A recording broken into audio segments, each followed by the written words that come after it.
Sports Talk Daily with Andrew Hustler Paterson and Michael Remis. Hey, what's going on, everyone? Welcome to Winnipeg Sports Talk Daily. Great show coming up for you. Lots to get to. Last night's CFL draft and the big announcement of the changes to the schedule and the playoff format. We'll hit that right off the top, as well as welcoming Justin Dunk from 3 Down Nation on the show. We're also going to get into some hockey talk. Mike McIntyre from the Winnipeg Free Press will jump on. Little on the Jets offseason, little on the Manitoba Moose. And then we'll also have Moose goaltender Dom DiVincentiis join us live on the program in the second hour of the show. Pat Gregoire from Coolbet will pop on as well as we get ready for a big, big night in the Stanley Cup Playoffs. Another big one last night in the playoffs. Edmonton gets off the mat and stays alive to bring that series back to Anaheim. And David Pastrnak in overtime makes the Buffalo Sabres have to work for it. That series will head back to Boston for a Game 6. And how about the Minnesota Wild? After the big comeback and overtime win in Game 4 to prevent them going down 3-1, they are now in control of the series with a big win in Dallas. Minnesota will have the opportunity to advance to the second round for the first time in forever to take on the Colorado Avalanche in Game 6. But big games tonight. We got Habs, Lightning, Game 5. Got Game 6 between Pittsburgh and the Philadelphia Flyers and the Utah Mammoth in Vegas to take on the Knights in a very important Game 5. So lots to get to today. Great to have you all with us. Podcast listeners, thanks for making us a part of your routine. And shout out to everyone with us on YouTube. Hit that thumbs up button and make sure you're subscribed to the channel. Listen, just before we bring in Michael Remis, a big thank you to the sponsors that make WST happen each and every day. Our friends at Coolbet Canada. Pat will join us later on. Of course, Princess Auto, Clean Line Plumbing, Heating and Electrical, Chud's Power Sports, as well as Uptown Alley, Rolly's Transfer, St. Vital Dental Center. The Tri-Hospital Lottery tickets are on now. Get them before the early bird gets going at TriHospitalDream.com. Manitoba Building Trades and the Manitoba Federation of Labor, as well as Manitoba Battery, Aikens Lake, Breezy Bend, Royal Sports, Boston Pizza, Little Brown Jug, and we will get to a why not question of the day for Not Autocorp at Waverly and McGillivray. Michael Remis, what's going on?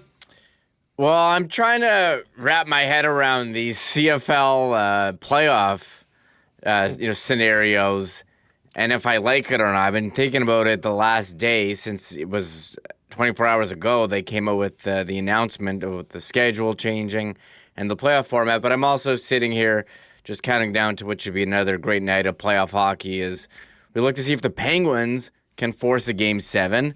This incredible Tampa, pivotal Game 5, Tampa-Montreal, but also Vegas, Utah looking for the upset at T-Mobile Arena. So lots going on. Lively chat already. I did put Stuart Johnston as the thumbnail. Getting a lot of reaction. Let's start there. Because, this was literally dropped on us as we went live yesterday afternoon. And we were sort of reacting in real time to the news of the schedule change, which I think is basically, I don't know about unanimously approved, but this is not controversial at all. It makes too much sense. I think it's great for fans. That's a no-brainer. It's the playoff format that I think takes some time to really wrap your head around.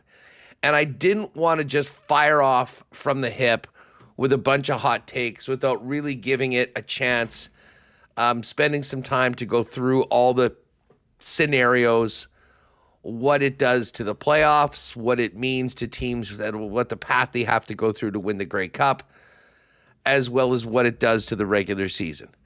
And after a breath, 24 hours to think about it, to ponder the possibilities, I think it's a complete joke.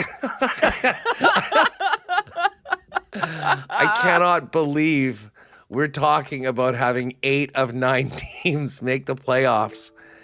And on top of it all, what I think is the worst part about it, really taking away a lot of the juice from the regular season, that goes into winning a division and getting a bye and having a home playoff game to play in the Grey Cup. Like, we can talk all we want about the size of the league and the size of the divisions, but there is no debate that right now, taking care of your business during the regular season and winning your division is the most impactful thing you can do to win a championship in the Canadian Football League, because you're playing at home, you got one game, you get the benefit of the bye. Like, it is a huge advantage to win the regular season in your division, and frankly, it should be. And now it's not like we're taking a couple games off the regular season and adding a little bit more to the playoffs. We're just adding more playoff games. Now, I know why this is happening. None of us are dumb. They need money. They feel that this will be a way of creating more television revenue and more gate revenue, and it better be the case, because I do think that there is an integrity issue that is affected when you make this. But I mean, for me, Remis, we can joke about the 8 out of 9 teams, and I think it is a little crazy to do that. But to play for all of the 4 months plus of the regular season, to only eliminate one team doesn't sit well with me. But also the fact is that, you win the division, you go through all of that, you still have to win 2 games, potentially against the same team, to make it to the big game. So I think the optics aren't great on it. I don't think that the intentions, when it comes to, at least what they're selling us on, is that it makes it more competitive, it makes it more fair. I don't know about that.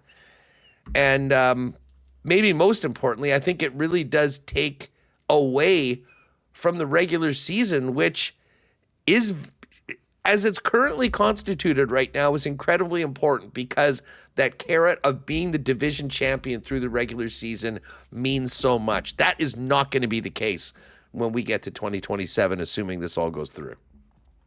Well said, Hustler. And I've thought about it a lot, and I actually like the format. I think it does prioritize finishing top 2 in your division. The problem is it's a 9-team league, and you can't have 8 of 9 teams in the playoffs and eliminate one team. It looks silly. And I know Stuart Johnson said when he took the job, he didn't like how you win one game and get to the Grey Cup. But I like that. I like that it makes the division matter. I like that it makes the regular season games very important. We've had very important games late with Winnipeg and BC, or Winnipeg and Montreal, whoever they want to play against. That's the reality. It's a 9-team league. I know they want more games and want more revenue. And maybe if they were honest and came out and said, hey, we're going to sell a bigger TV package, this will help us with expansion. I think that would be a logical next step with this new format. But they're not saying that. So I think it makes... If this was part of adding... Hey, good news. We're adding a 10th team, and this is the playoff format, I could live with it a heck of a lot more. But they're putting the cart before the horse here. I mean, we have a playoff format that is being pitched right now, or apparently is happening for next year, that would be okay for a 10 or probably more like a 12-team league. Right now it's still a 9-team league, and I don't think that's changing anytime soon. But you mentioned Stuart Johnson. And, Reem, we need to go back. I'm glad you brought that up, because I mentioned this to Dusty as well in the lock shop when we were talking about this. We need to go back and listen once again to Stuart Johnson's introductory press conference. You know how in video games they have those things like Easter eggs? Yes. Well, and like Taylor Swift's always putting these like just little clues and stuff like that. If you go back to his press conference, what did he bring up? You're exactly right. I think he did mention that he wasn't a fan of, teams only having to win one game to win to the Grey Cup. That we got that yesterday. And he also mentioned his memory as a young player or whatever. hating where the goalposts were. Like, if we go back to that, like, we should see if there's anything else we should be expecting, because a lot of these things that Stuart Johnson said were pet peeves of his in that opening address as CFL commissioner are now being rolled out as reality for the league under his stewardship. Yeah, and again, we're big fans of the moving up of the schedule. That seemed logical, but a lot of reaction flowing in from our chat, flowing in online about this new playoff format. I did see Milt Stiegel saying, "Hey, players would love this. You get an extra game check. Is that what this is about?" And I did see Brady Oliveira tweet out, 8 of 9 teams in the CFL making the playoffs takes away from what makes games special. Playoff football is supposed to be earned. If anything, grow the league by adding more teams, not the number of automatic spots. Now, what's going to end up happening with this, as I've thought about a lot, are people, I see people in chat say, "Oh, I'm going to turn in my season tickets," or "I'm going to stop watching." Okay. And the sad thing is, we're all going to keep watching. We're going to watch that weekend of whatever they're calling these games, the division showdown. We're going to watch those. We're going to watch the playing games. We're going to do fantasy. We're going to bet on it. So in the end, nothing, it's not going to hurt. They're going to make all their more money. I do think it cheapens the regular season, but... And then what was his line to 3 Down Nation? We'll get over it. That was what his line was. Was that on Overdrive? That they aggregated 3 Down Nation? His line was, fans who are upset, they'll get over it. So I'm sure we will get over it. Yeah, I mean, they had to get the players on board. I agree 100% with Brady. I mean, I do think that bye was always something that you earned, and if you earned it through the 4.5 or 5 months of the regular season, you deserved it, and it came with a very significant advantage.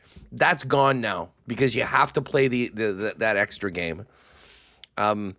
It's interesting that bye week now for teams that our first place is actually going to come after the first week of the playoffs, and you'll be able to prepare at home similarly to the way you would have if you won the division previously. Essentially, they've just added in that next, that extra week with the West and East Division showdowns and the 2 play-in games. I guess listen, I think there's a lot of Brady Oliveras out there that are going like, wait a second, what the heck are we doing? But at the end of it all, once you finish negotiating and you're working with 9 teams and players from all those teams, if there's an opportunity to play an extra game and get an extra game check, I think considering how much money these guys are making or not making, I think it does make a difference. And it better be significant for the Canadian Football League, because I do think, there's a lot of negatives to this. Bottom line is we want a healthy league moving forward. So, I guess we'll go ahead with it. We'll go to the game and we'll watch it and everything. And hopefully why they're doing this makes that difference. But it's pretty hard to look at the upcoming 18-game regular season knowing that, and again, this will be for the following year, that really you don't really need to win the division. Just make sure you're in the top 2. And if you win that game, then you'll be playing at home, which is something that used to take 18 games in the regular season to earn. Yeah, that's fair. And I'm trying to look at the positives of this. You'll have there is reseeding now. It's not just, you have the Division 1, 2 have their division showdown on each side. But then after that, it's, the best team, the order of how you finish in the standings. So, I don't know. We'll have to see how it plays out. I'm willing to go in with an open mind, but it's like, what would you rather have? Win 1 game and get to the championship, or 8 of 9 teams make the playoffs? I'm going with, the win 1 game, as you said. That made the division so important, made the games matter. And now it's like, if you lose, we're still going to have we're still going to have a shot. And I did see someone say this is like, the NHL's 3-point games. So it looks like the bad teams still have a chance in the playoffs. And I don't know, I agree. The playoffs should be earned. There should be incentive to try and improve. Otherwise, are you just going to put out the same old crap product thinking, hey, you know what? Hey, we still got a chance.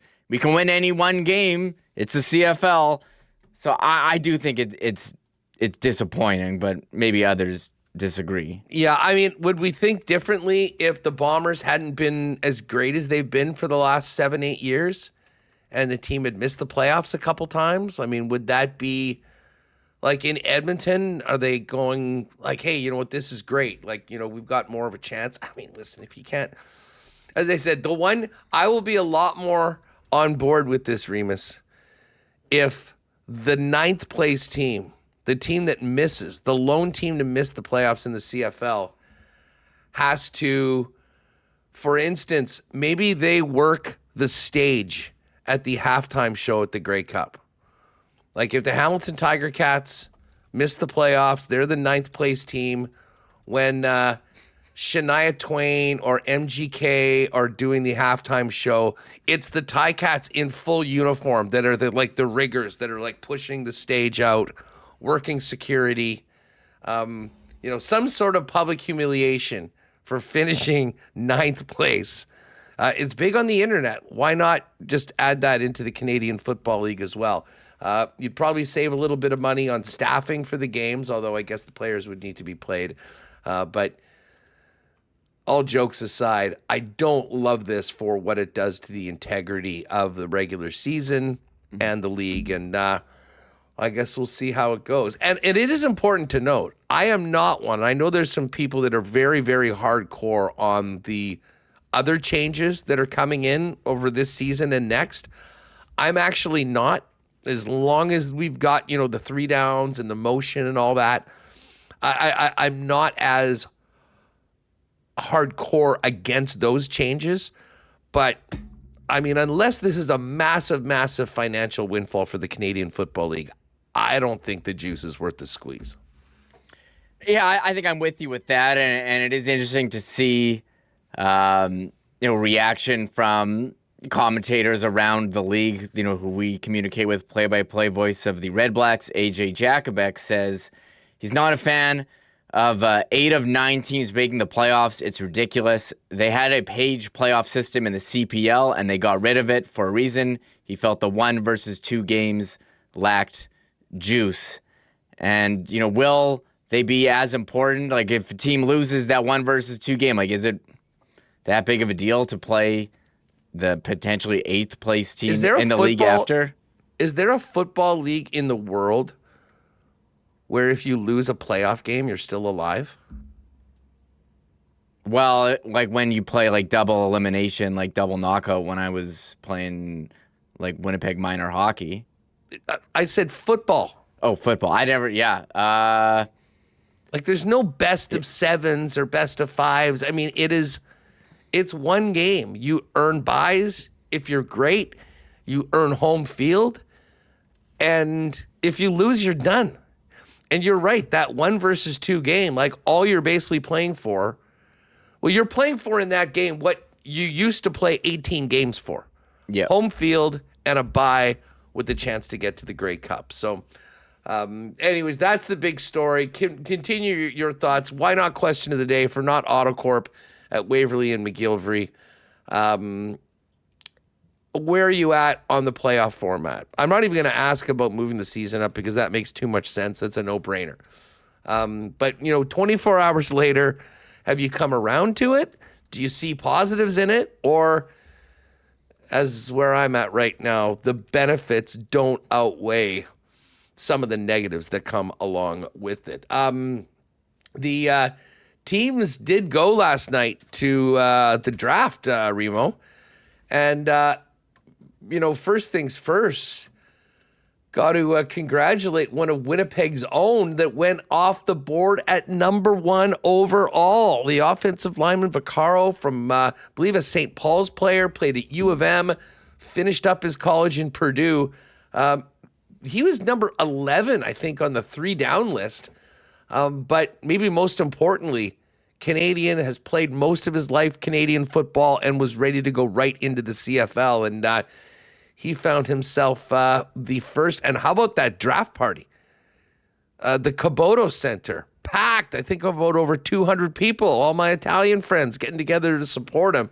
And he goes number 1 overall before the Bombers went and took a big defensive lineman, Newer Gatkoth, with their 4th overall pick.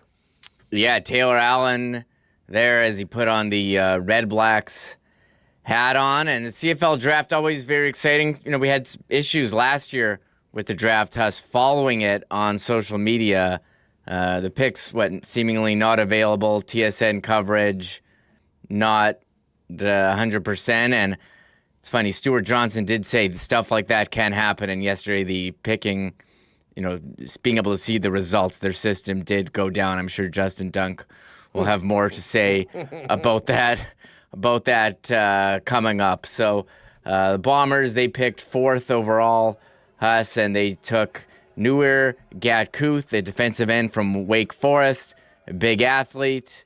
He was getting some NFL looks, and a guy who could be, I don't know, maybe a successor to Willie Jefferson. And there was some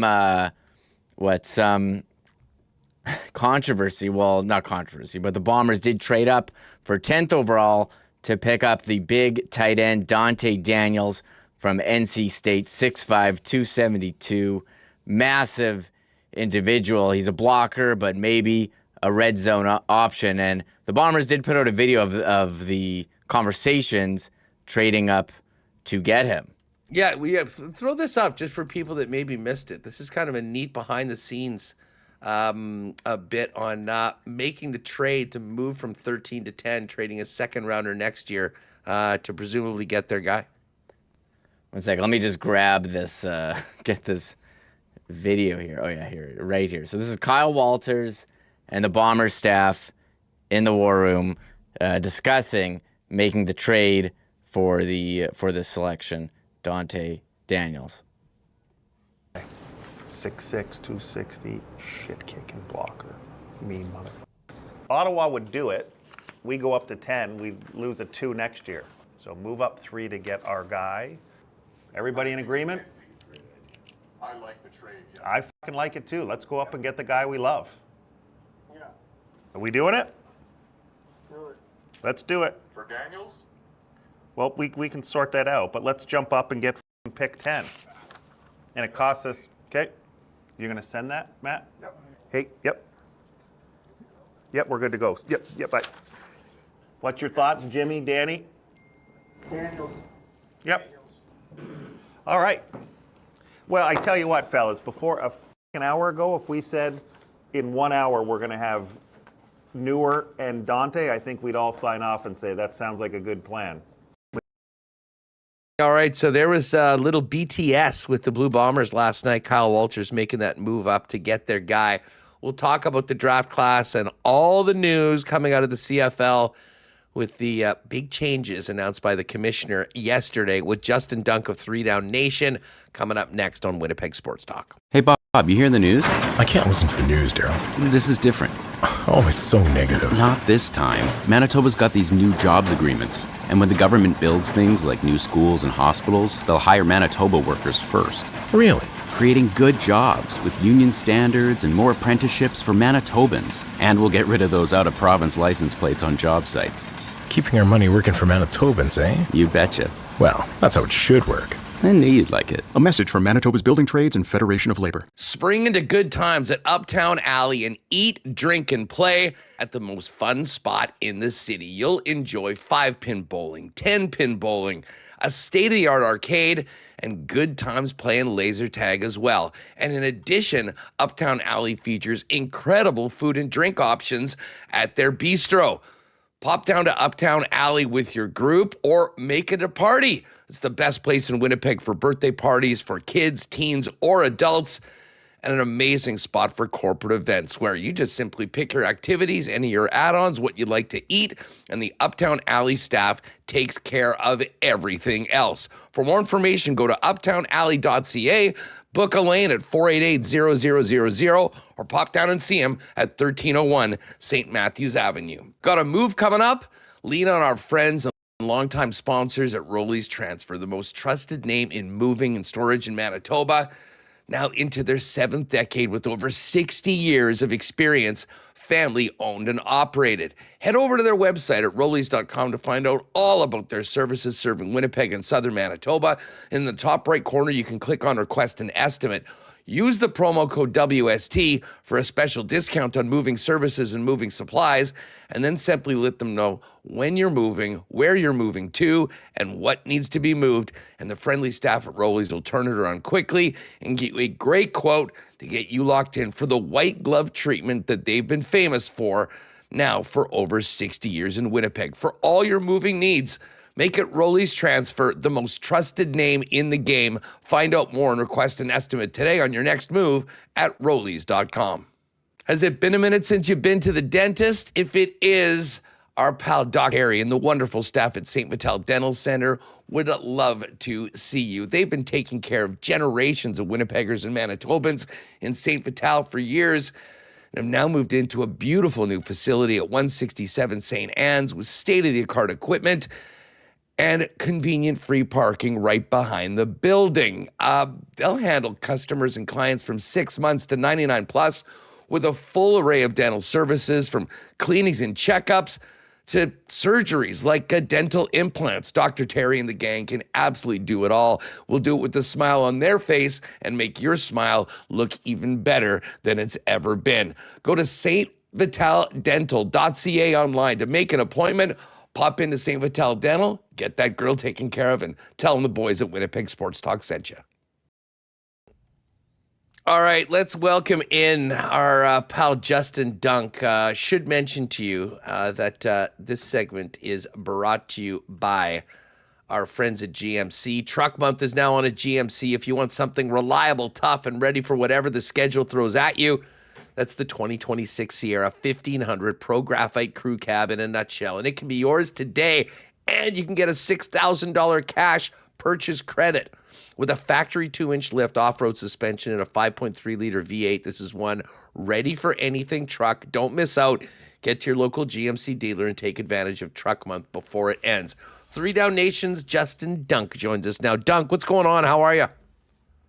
Buddy, I'm just trying to digest yet another set of major changes by the Canadian Football League, as I'm sure you're trying to do as well. Yeah, I mean, I talked about it right off the bat. I didn't fire from the hip right out of the gate with my immediate reaction because we were sort of processing it like in real time yesterday on the air as we went on and this was rolled out. And to be honest, I mean, I think you really had to dig in and think about, okay, understanding what this new format does, the benefits of it. But the more I think about it, what my big pushback on it is I think it really devalues the 18-game regular season. I mean, right now, the season is long, but there is a huge, huge reward for being the best team in your division.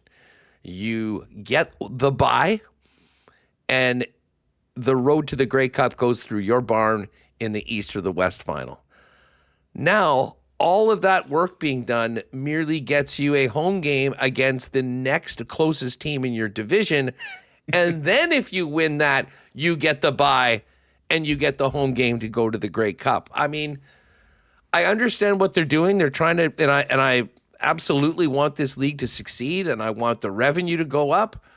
But I have a real concern that the juice isn't worth the squeeze when you add the 4 games, but what does that do to the stretch drive in the CFL, the battle for first place? I kind of feel like they got to miss it on this one. And listen, 8 out of 9 teams making the playoffs, the optics just straight up are not great.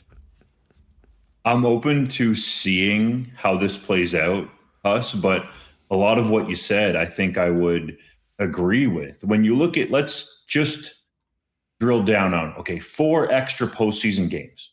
You would imagine that's going to create extra revenue, but there's no way to understand until you actually put it into practice how much that might take away from the regular season. To your point, the way that it was, and I'm not saying it should have necessarily stayed that way, actually gave meaning to the regular season. In football, whether it's the CFL, the NFL, the NCAA, or U Sports, every single game is so important. But now when you have 8 of 9 teams making the postseason, I think that creates a whole different identity for the regular season. And if it does devalue those games, are you actually ahead from a revenue perspective? Now, I'm not saying they are going to be ahead from a revenue perspective or they aren't going to be, because we won't actually know until they put it into play. But I think there's other ways to go about changing the playoff structure than having 8 of 9 teams make the playoffs.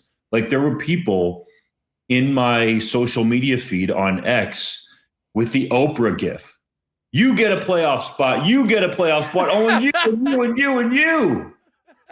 I don't think that that's a good look for the league. And if Hustler, the end goal here, it seems like from Stuart Johnston, is to get new fans interested in the Canadian Football League.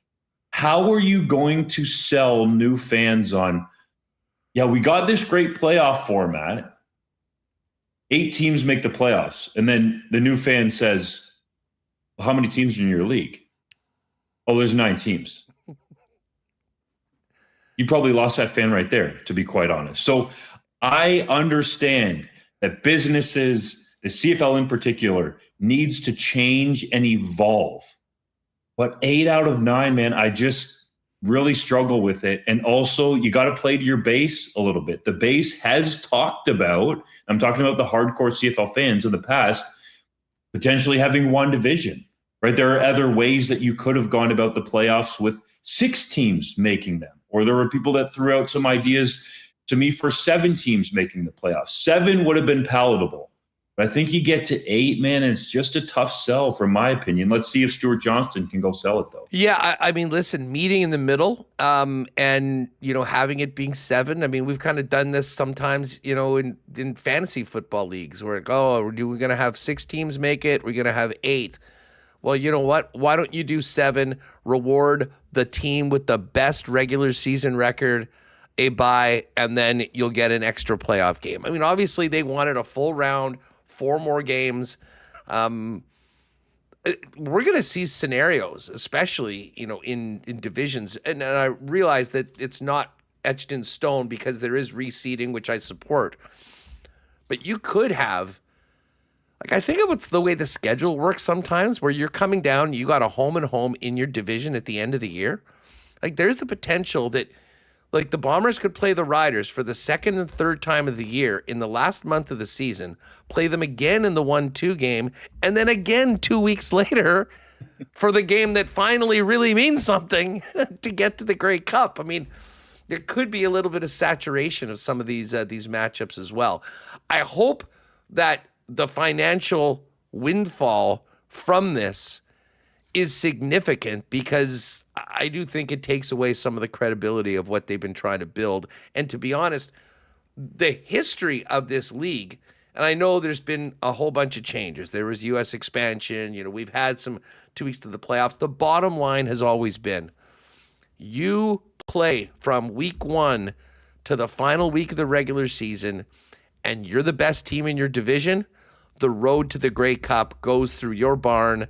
Someone will earn the right to play you, and the winner of that team goes to the Grey Cup. I thought that was the most fair. I thought that really propped up the integrity of a season that went from 16 games to 18 games earlier. And I think we lose a lot of that with this new playoff format. I would agree with the majority of that. And let's just look at last season, Hustler. Okay, if we're talking about the regular season being more dramatic down the stretch, the Ottawa Redblacks were 4-14. So they would have been out of the playoffs prior to the last month of the season. Yes, you would have had the other teams, 8 of them, I can't believe I'm saying that, jockeying for position. But ultimately, I think from the league's perspective, if it does drive more revenue, then that's a net benefit.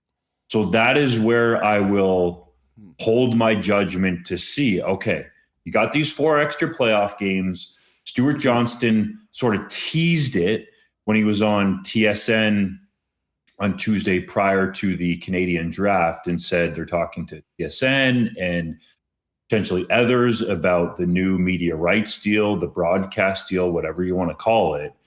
So if you can actually net more broadcast money from having 4 extra games, then I think a lot of people will shut up. But they need to see that first. So the reaction largely that I want to share, Hustler, comes from the football community, the hardcores, the people in the buildings, like GMs and coaches and players.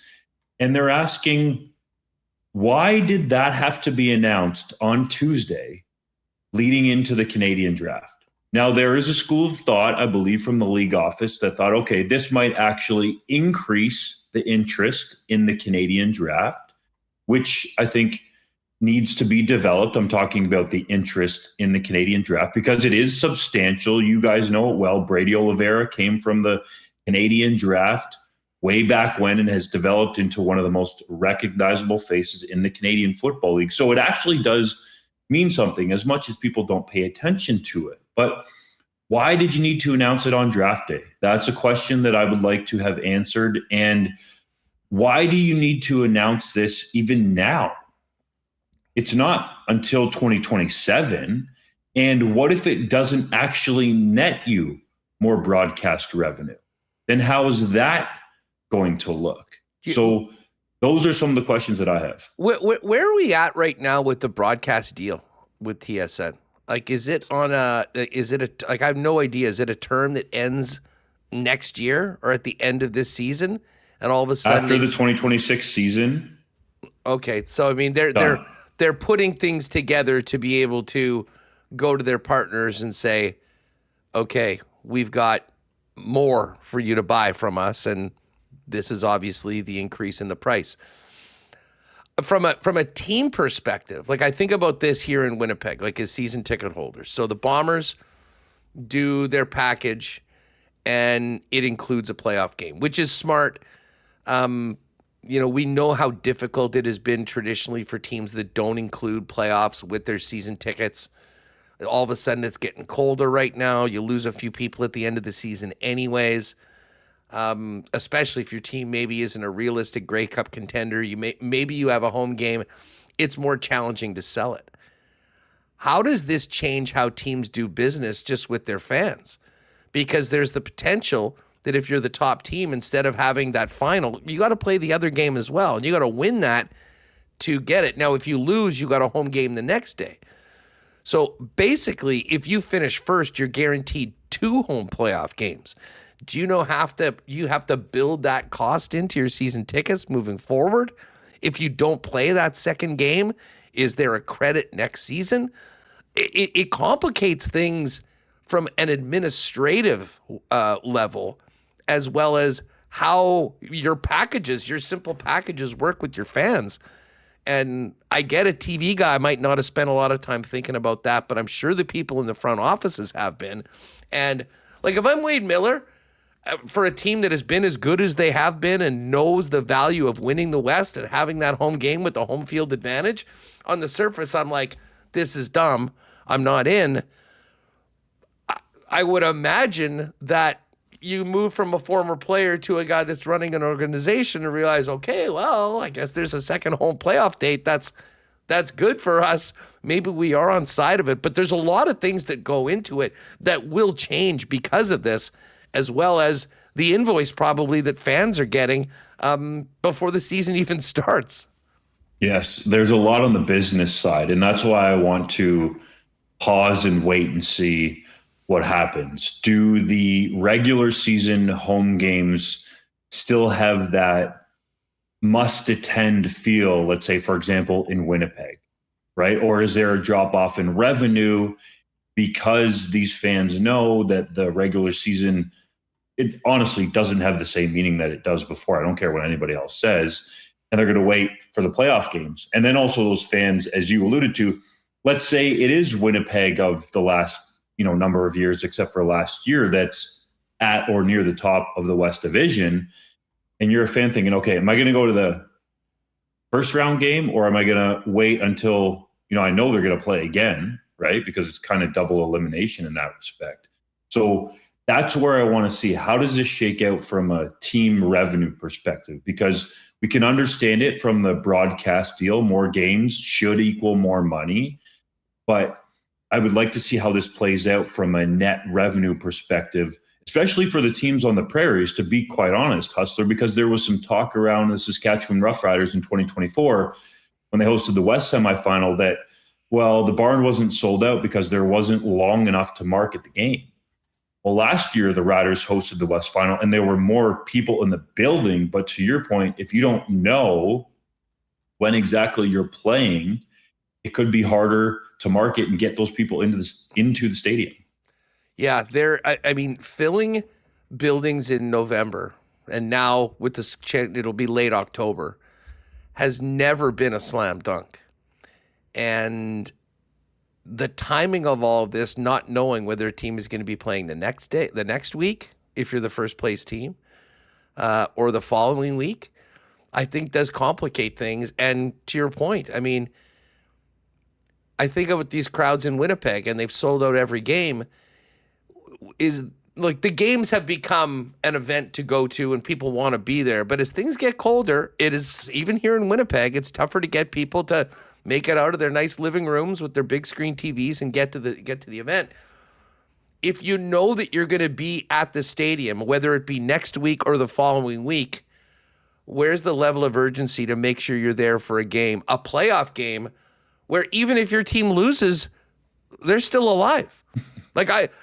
As I said, I don't think the CFL needed the curling page playoff system. I'd never heard as much as Stuart Johnson floated out there that he didn't like teams need to win just one game. That's what happens when you're in a 9-team league. You can win 2 games in the National Football League if you're the best team in your conference. Well, there's 16 teams in each conference. It plays it out. Have you ever heard of anywhere in any football league where if you lose a playoff game, you're still alive? That is a great question. And no, I have not. No, I haven't either. So I don't know. I guess we'll see how this goes over well. And listen, I suppose it has happened in the CFL, we should say, back in the day when they had the 2-game series. Yeah, that's right. Yeah, the total points. That is long gone. That's ancient history, and I don't think anyone's floating the 2-game total point series anymore. Although, who knows? There's an extra game there. Maybe we go to a series now, a dunk or something like that. I'm not too sure. That might be better. And I did mention this before, but I'm not a person that was completely freaking out about the other rule changes. I will look forward to seeing how it works, as long as I've always said, 3 downs, the motion and all those things. If you change the field somewhat, keep it wide, I can wrap my head around that. I never had a big problem with the uprights. I certainly didn't have a problem with teams that earn it winning one game and going to the Grey Cup. Others, namely the new commissioner, seemingly did that, and we're moving forward in that. Your point about announcing it when they did, I have a feeling they knew that a lot of this was not going to be particularly positive, and to drop it 4 hours before teams started picking players, with the attention moving off of that quickly to the draft, I think probably was part of that. It wasn't the Friday 10 p.m. news dump, but it was basically placed at a point where no matter what, the attention of anyone that cares about the CFL was going to move quickly to what their teams were doing with their first pick. Yes, but Stuart Johnston has talked about the attention economy. So if you're going to make a major change like this, you should be prepared for the attention and all the opinions that are going to come with it. That's another reason why I don't get why you would announce it on draft day, because Hustler, you already have, to varying degrees, coverage of the Canadian draft in each market. Even though it might be smaller on the interest scale, it's still there. So one of the few days in the off season prior to training camp's opening where you actually have coverage.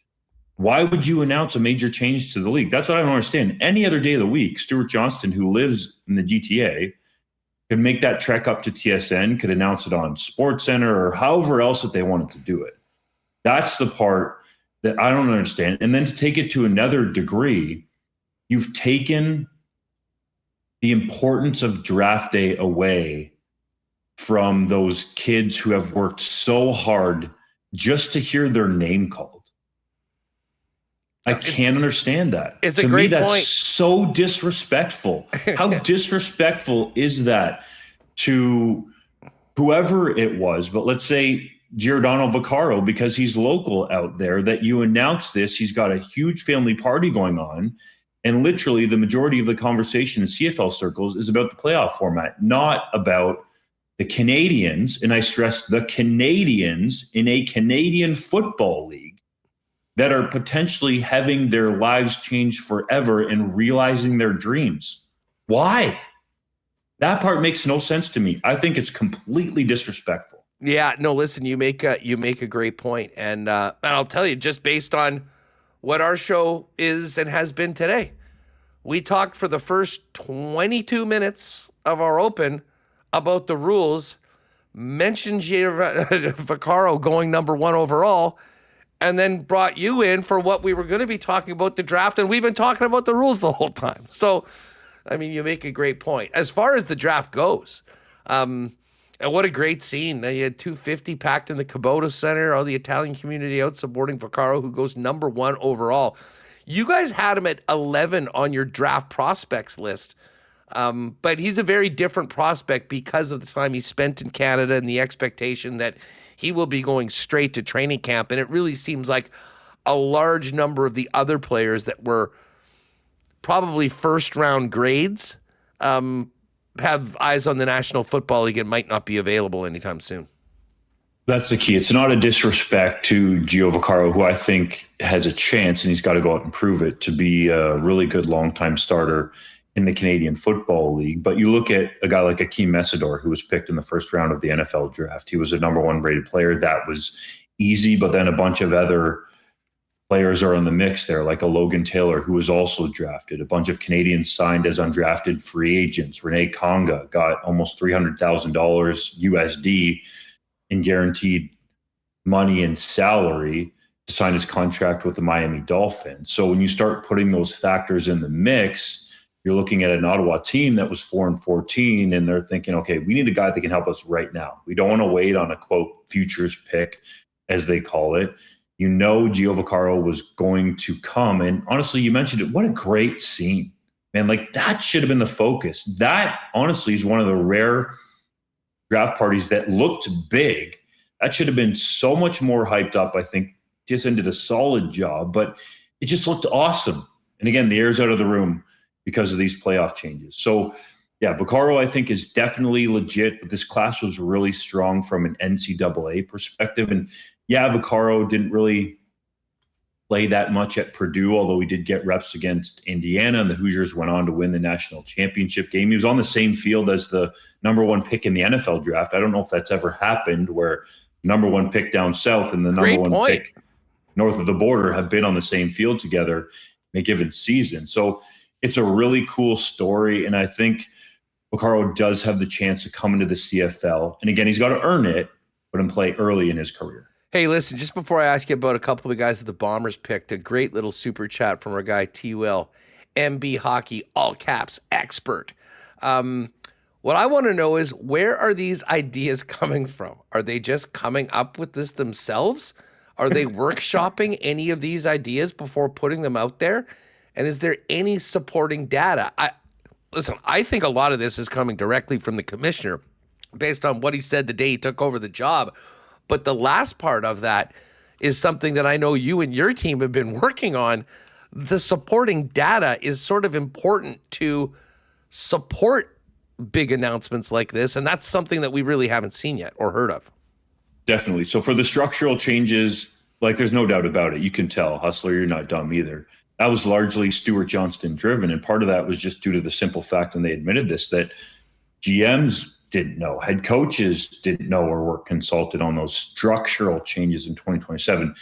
This new playoff format was different because the players had to sign off on it with regard to the collective bargaining agreement. So the players will get a lift in terms of more playoff money, as they should. They're playing more games, but this essentially had to be collectively bargained and signed off on. So they've been working on this for, I think, even prior to November. Craig Reynolds, the Riders president, said that Stuart Johnston first brought it up in the fall, and perhaps, even sooner at this torrid pace that he's on. As far as the players go for the Bombers, so the Bombers were on the clock at 4, and they took Newer Gatkoff, a defensive end who played at both Wake Forest and Colorado State, was born in Edmonton. This was a guy that was on your list a little bit lower down. What do you know about the guy that went off the board at 4 to the Bombers? He was easily the best defensive end that you're going to get sooner than some of the other guys that we talked about. Akeem Messidor, first-round pick in the NFL draft, probably never going to play in the CFL, right? Wesley Bailey is a guy out of Louisville that has some unique athleticism, but he signed an undrafted free agent contract in the NFL. So you have the idea that, okay, Gatkoff got a rookie minicamp invite, I believe it was with the Denver Broncos, according to my colleague at 3downnation.com, JC Abbott. Highly unlikely he's going to sign a contract. It has happened in the past, so we'll wait to see. But this kid's 23 years old, been a 2-year starter at Colorado State and Wake Forest. And I think there's a lot of upside with this kid. And the Bombers, as you know, Huss, could use some pass rush help. So to get it and then also have it be a Canadian, if indeed he does come this year and doesn't get an NFL contract, I think it could turn out to be a pretty good pick for Winnipeg. This Daniels guy, I mean, we just played the clip of the Bombers looking to move up to get this guy. There's been, shall we say, some differing opinions on this guy. He's a tight end, and tight ends don't really even play in the CFL. Presumably he'd be in as a receiver. Was this a surprising move to you in the 3-down team, or what did you make of what the Bombers did at 10, moving up to get him? It certainly was a surprising move, but I think there's a caveat that should be added, is that there hasn't been many, let's say, high-quality fullbacks coming out in the Canadian draft in recent years. Emerick Boutin was in this draft. He was a very high-quality prospect as a fullback, H-back, slot-back type, and that's who Ottawa actually picked at 13 after the trade was completed. But based on what Kyle Walters said in that clip and just talking to some people around the league, Daniels is a guy that's going to get after it as a blocker. You could hear Walters talk about that. And you can't just look at him as a tight end, right? He's going to be used sort of in that mold as a fullback, H-back, potentially slot back in the Canadian Football League. So if you have a guy with that size who can, run decently well, he has the chance at least to contribute for you on special teams and could be a guy that's going to do some of that dirty stuff on offense, create running lanes for Brady Oliveira or catch some of those passes across the middle in the high traffic areas. Hey, Doug, just quickly before we go, because we're talking about the draft, I'm all for moving up the schedule. I think it makes too much sense for fans, better weather for games, all that. Don't really hear anyone complaining about that. The Canadian draft will now be before the NFL draft. How is that going to change things for CFL teams in particular when it comes to deciding who they're picking? There's going to be more of a projection, but the CFL teams are used to this because in the past, teams were able to draft, I think what they called them at the time were like juniors or redshirt juniors, guys that weren't actually going to potentially come to the CFL for a year. So the biggest name that comes to mind is Danny Watkins, who was selected in the first round of a Canadian draft a few years back, or a number of years back, I should say, and then ended up going in the first round to the Philadelphia Eagles the following year in the NFL draft. So you're not going to have to project a year out. You're going to have to project, a few weeks out because you won't know exactly where they go in the NFL draft. But the scouts behind the scenes and the GMs, if they're worth the money that they're being paid, should have those connections and relationships to understand what their range is.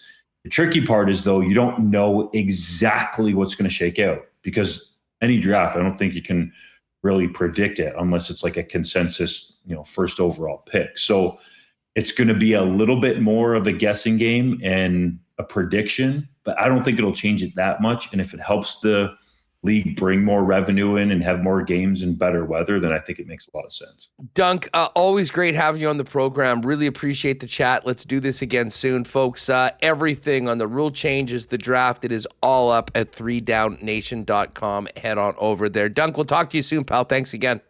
Thanks, buddy. Good to chop it up with you. As always. All right, there's Justin Dunk. Give him a follow on X as well at JDunk12.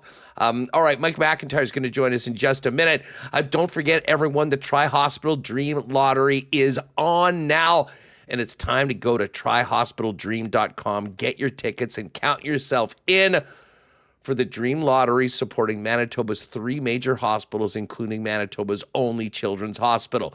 You can become an instant millionaire in our biggest ever grand prize draw with one of 5 Dream Home packages, each worth over $1.7 million, or the largest cash option ever of $1.35 million tax-free. And you'll get rewarded for buying early with more early prize draws than ever. Over $400,000 in early prizes and 43 early winners, including a record-breaking 17 bonus winners. And it's all in support of the Health Sciences Center, the St. Boniface Hospital, and the HSC Winnipeg Children's Hospital. Go right now to tryhospitaldream.com. Pop by London Drugs or your Red River Co-op stores, or call toll-free 1-844-654-4677. Again, tryhospitaldream.com. Get your tickets now. Get eligible for all the amazing early bird prizes and that massive grand prize as well. All right, Mike McIntyre is going to join us in just a minute. We'll talk some Jets. We'll talk some Moose as WST continues. Princess Auto is a proud sponsor of Winnipeg Sports Talk, in a lot of ways synonymous with Winnipeg. Headquartered here in the Peg, founded here in Winnipeg, and now serving Canadians coast to coast with the best deals on the most unique assortment of tools and equipment around. Everything you need to complete the projects on your list or start something new is at Princess Auto. So while we wait for the Bombers to kick off, get ready for spring. Those projects on your list with great deals throughout the month waiting for you at your local Princess Auto, Panet Road, Portage Avenue West in the city, out in Brandon. And you can always shop online 24 hours a day at princessauto.com. Spring is just around the corner, and our friends at Chud's Power Sports up in Gimli, Manitoba's power sports superstar, are ready to get this snow out of here. But before we do that, great end-of-season deals on sleds and snowmobiles that you can check out. But as we get excited for the snow to leave, great preseason deals on motorcycles of all brands, the best in ATVs and side-by-sides, not to mention golf carts for the summer up ahead as well. And it doesn't stop there. Amazing RV options for you to take advantage of the summer, and so many options when it comes to boats as well, in addition to outboard motors from Suzuki and Mercury. The best deals in town. That's how they've been in business as Manitoba's power sports superstore for 80 years. Pop out and see him in Gimli at the corner of Highway 8 and 231, and shop online today at their website at chudspowersports.com. April and spring are here, and Donnie and the gang at Manitoba Battery are kicking it off strong with a power event. Right now, you can save big on the batteries that you actually need this season. Lawn tractor batteries starting at just $37.50. RV and deep cycle batteries from $69.50, and heavy duty power like Group 27 and 78 DT starting at $89.50. Need serious cranking power? Check out their 13-inch stud post battery, $94.50 while supplies last. All in stock and all priced to move.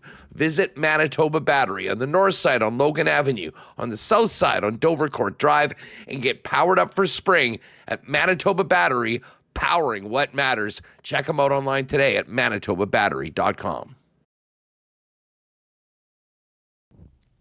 All right, we are just about to bring in Mike McIntyre. This segment brought to you by our Prairie Toyota dealers. Red Tag Day's on right now. Time to go check out the Toyota Tacoma. The available panoramic multi-terrain view monitor gives you a live underfloor view to navigate even the toughest terrain with ease. And when it's time to load up, the available power liftgate makes loading your gear in and out a cinch. It's the most powerful Toyota ever. So experience the power, capability, and convenience with the Toyota Tacoma. Visit shoptoyota.ca or your local Prairie Toyota dealer during Red Tag Days from March through May. Mike McIntyre, come on in. What's going on? How are you? Doing well, Huss. Enjoying the lull between Manitoba Moose playoff games. Looking forward, actually. Really looking forward to the start of that series this weekend. Had a lot of fun covering games 2 and 3 last weekend. Enjoying the Stanley Cup playoffs, and the first round is typically always the best round. And I would say, a couple sweeps, so that kind of stunk. But the other 6 series are all going at least 6 games. And I suspect we're going to get a few game 7s out of that as well. What more can you ask for as a hockey fan? Working on a really fun feature that's going to run in the paper this weekend that, we can talk more about it next week, but I suspect hockey fans around here are going to enjoy it. And yeah, life is good. Just talking about the games right now, I am not at all disappointed that the Colorado LA series is over.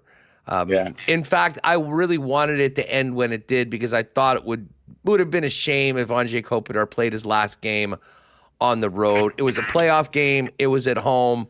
Nice way for him to end it. And the Ottawa-Carolina series, while fun, nasty, if you can never get a lead at any point in any game, it probably should be done. So RIP to the Sens. But yeah, the other ones, this Dallas-Minnesota series. Oh, by the way, breaking news. This is going to break the bank. Jamie Benn's been fined $2,600 for his transgressions last night. I'm sure that will teach him not to do it again. But how about the Wild getting off the mat? They were staring 3-1 down in the face in the final 5 minutes of that game 4. And all of a sudden they come back to the Twin Cities, 1 win away from dispatching the Stars and getting their shot at the Avs. By the way, I laugh at a $2,600 fine for a multimillionaire hockey player. Us, with the price of hockey sticks these days, the stick that Jamie Benn broke in half on his cross-check is probably worth in the range of what his fine ultimately is, which is hilarious. It's been a great series.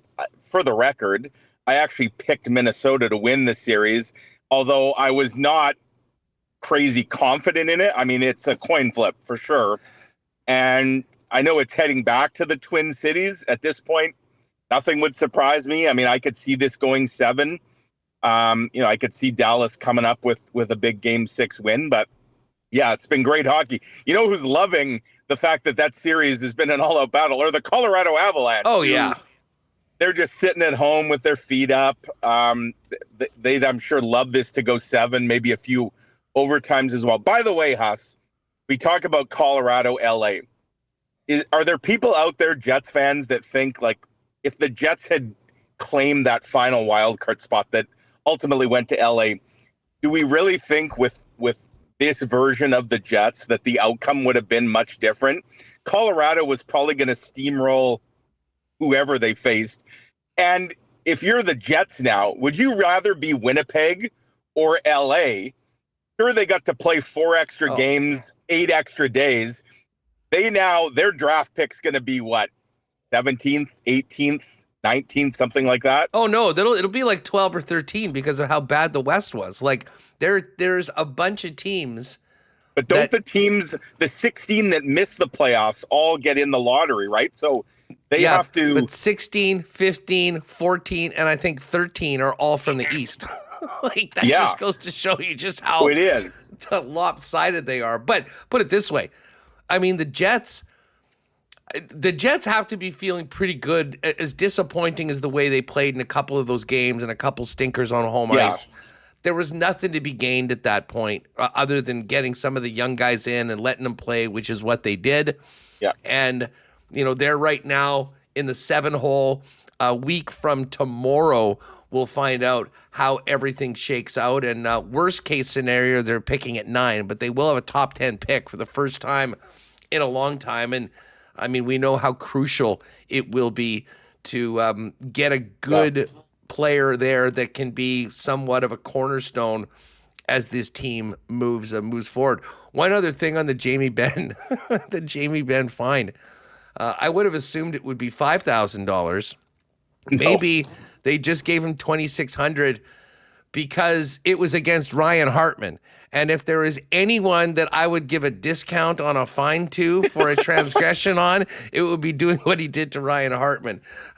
It's been very weird as a Jets guy watching this series because you can't stand either of these teams at all. But, I mean, there is an element of respect to both two teams that are very, very good, and kind of a shame back to the playoff format that one of these teams is going to be out early because they both probably deserve to be hanging around a little bit longer. Oilers got off the mat last night. All we need to know is that Connor McDavid wasn't out there for the morning skate. They called him a game time decision, and then not even centering his own line last night, moving him up with Draisaitl. That being said, though, they got the first part of the job done. Get that thing back to Anaheim. The big test is, will they be able to find a way to make a Game 7, Mike?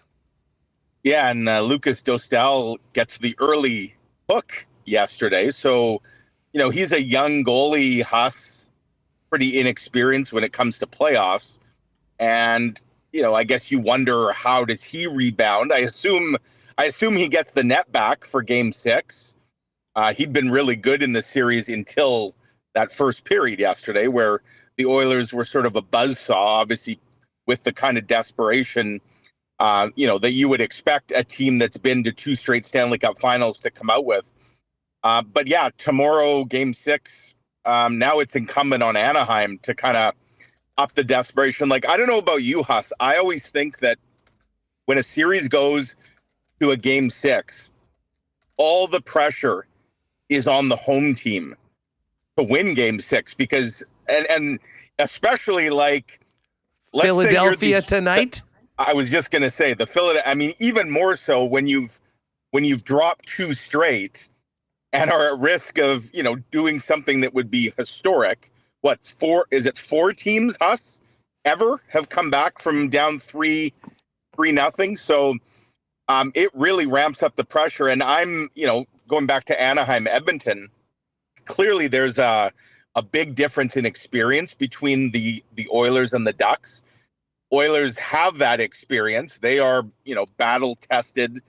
The Ducks and all their kids, they're kind of experiencing this for the first time. Let's see how they now handle a bit of adversity coming their way. Because, I mean, if you're Anaheim, you don't want this to go to 7 and now back to Edmonton, where you kind of just got, certainly the first period last night, that was the game, right? So, yeah, I'm really anxious, curious to see how the Ducks come out. Really curious to see what the Flyers can do here. Maybe my favorite series so far has been Montreal-Tampa.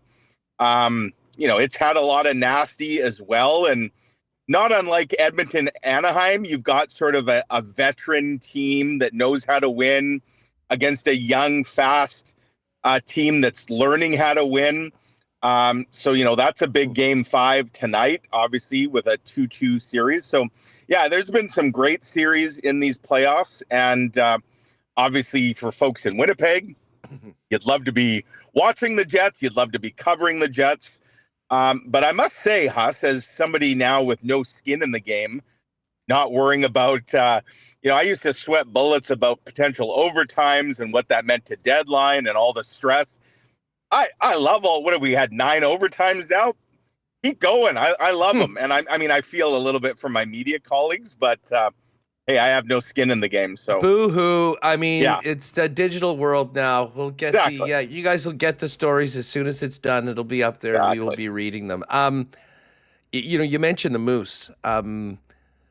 big for that team to be able to get off the mat after a tough game one and find a way. I'll be honest. I mean, I was at game one. I kind of left and going, oh man, this is, this team, the organization could really use, like, even if they go in and get served up to the number one team in Grand Rapids, the ability for these young guys to play meaningful playoff hockey, where the stakes are big, the intensity is different than the regular season, especially for all these first-year pros, is really significant. And I thought the way that the team played in games 2 and game 3, in a lot of ways, was sort of the key to the success that they had throughout the year. This is not a team that relies on one line to score.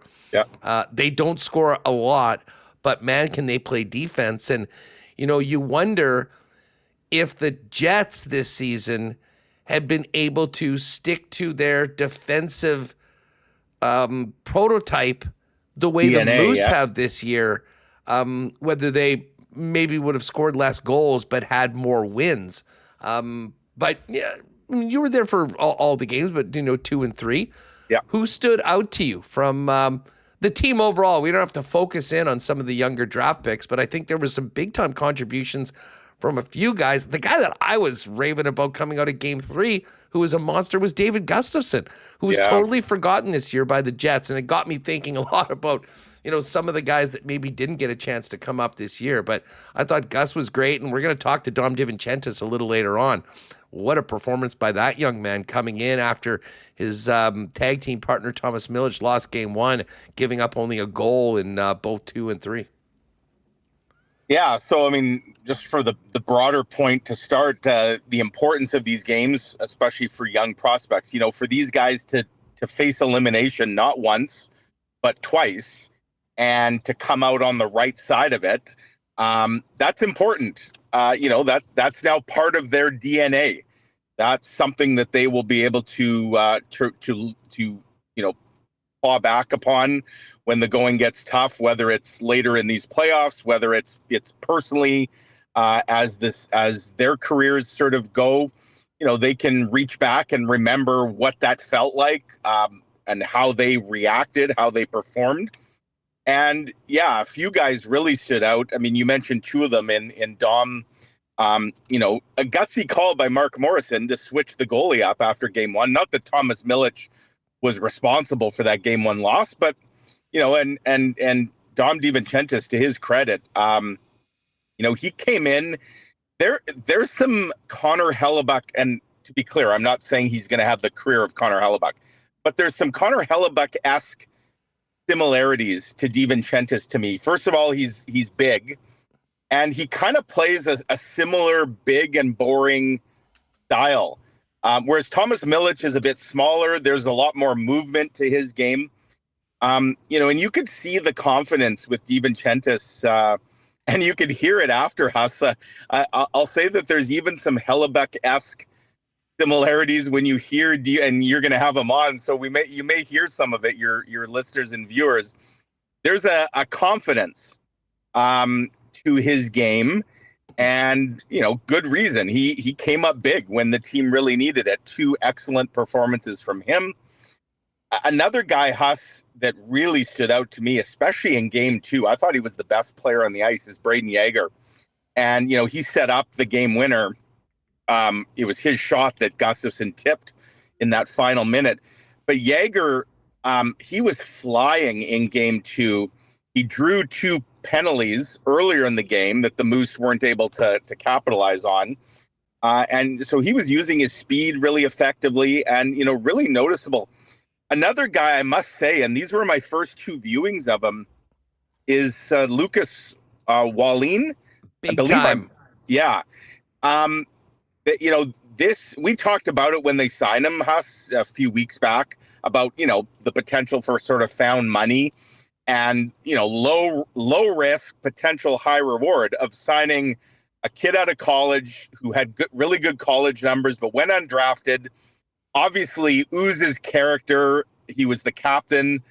I love what I saw from him both games. Like there is speed and skill, but there's also some snarl to him. And, he was getting under the skin, whether this is going to be like a Brandon Tanev type guy, a guy that actually came to mind watching him a bit was Mikey Asamont to me, like a bit of a pest, a bit of a whirling dervish on the ice, but has some offensive instincts. And, he did put up some numbers late in the season for the Moose. I like everything I saw from the player, and I imagine Mark Morrison did as well, Huss, because put this in perspective, he was in the lineup over some drafted and developing guys like Jacob Julian, like Fabian Wagner. The fact that they have him in the playoff lineup and he just got to the team a few weeks ago speaks volumes, I think, about what he's done and what they think of him. Yeah, listen, I agree 100%, Mike. And I think that looking ahead to training camp next year, I think we're going to be talking about him sort of the way we were talking about Parker Ford last year. Or the year before, coming into the mix, getting a few games, and then coming in and kind of opening up some people's eyes in training camp. And the great thing that's happening right now is that they're getting more of a chance to do this season going up against Grand Rapids. Now, the hill is high. This team has been kind of the standard in the American Hockey League all year long, Mike. And obviously, the odds are against the Manitoba Moose. But the way this series starts, I think, is great for the organization. Guarantee yourself the 2 home games and get these young guys out on the ice in front of what should be good crowds on Saturday and Sunday to see if they can start off the series well and keep it rolling onto the road. Yeah, and the Moose, they played Grand Rapids tough during the regular season. They went into Grand Rapids and handed them a loss. And that was at a time, Huss, where the Moose were anything but at full strength. The Jets had called some guys up. I think the Moose had some injuries. And yeah, I mean, here's maybe one advantage if you're the Moose. You've played 3, tough games already. Grand Rapids has been sitting, just practicing, waiting for their opponent. And so if you're the Moose, first 2 games at home, you want to hit the ground running. And obviously, you don't want to go down 2-0 to Grand Rapids and then have to win 3 in a row.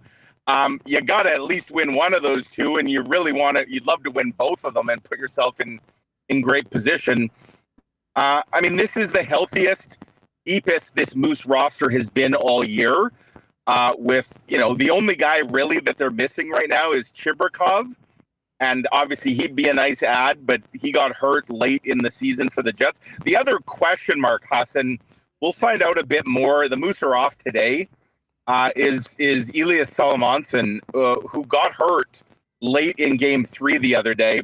Sort of a weird, awkward play where he crashed into the boards. Wasn't sure if he hit his head. He certainly looked to hit his shoulder. He stayed on the bench, but was not out there in the last few minutes as they were defending a 1-goal lead. Will these 5 days between games be enough to get him healthy? He didn't skate yesterday. They're off today. So we'll probably have a better sense tomorrow. But obviously, if you could have Elias Salomonsson in your lineup, it gives you a much better chance of pulling off the upset than if you don't. Yeah, no, there's no doubt about that. And, he was really missed, I thought, in game number 1. And his ability, he does so many things just quietly well. But, man, there was a couple moments where, he was really getting pressured. He had the puck. There was not a lot of time to make a decision. And made the right one, quickly got the puck out, and the team are on the other way. And that's exactly the sort of composure that this Moose team absolutely needs on the blue line. And I would argue the Winnipeg Jets do on their blue line as well. And I think there's no doubt that he'll be in the mix and part of that starting 6 when the Jets drop the puck when they get to next season. One other guy, just real quick, Huss, that I must say I thought he stepped up, with 2 big performances in Game 2 and Game 3. And it's a guy we talked a bit about late in the Jets season, Tyrell Bauer. There's nothing flashy, obviously, about his game. He was an absolute beast on the penalty kill. Just eating pucks for breakfast and lunch and dinner. Fearless shot blocker, a lot of physicality. Obviously, that's kind of who he is. And I'll say this.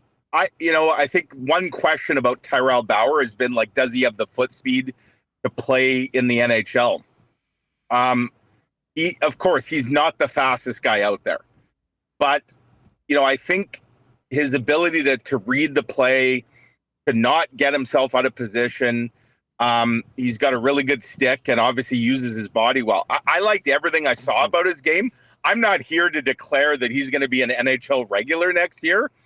I think had he not been hurt down the stretch for the Moose, we would have seen him get that NHL debut with the Jets. It's clear, Kevin Cheveldayoff brought it up unsolicited. I think they wanted to reward him.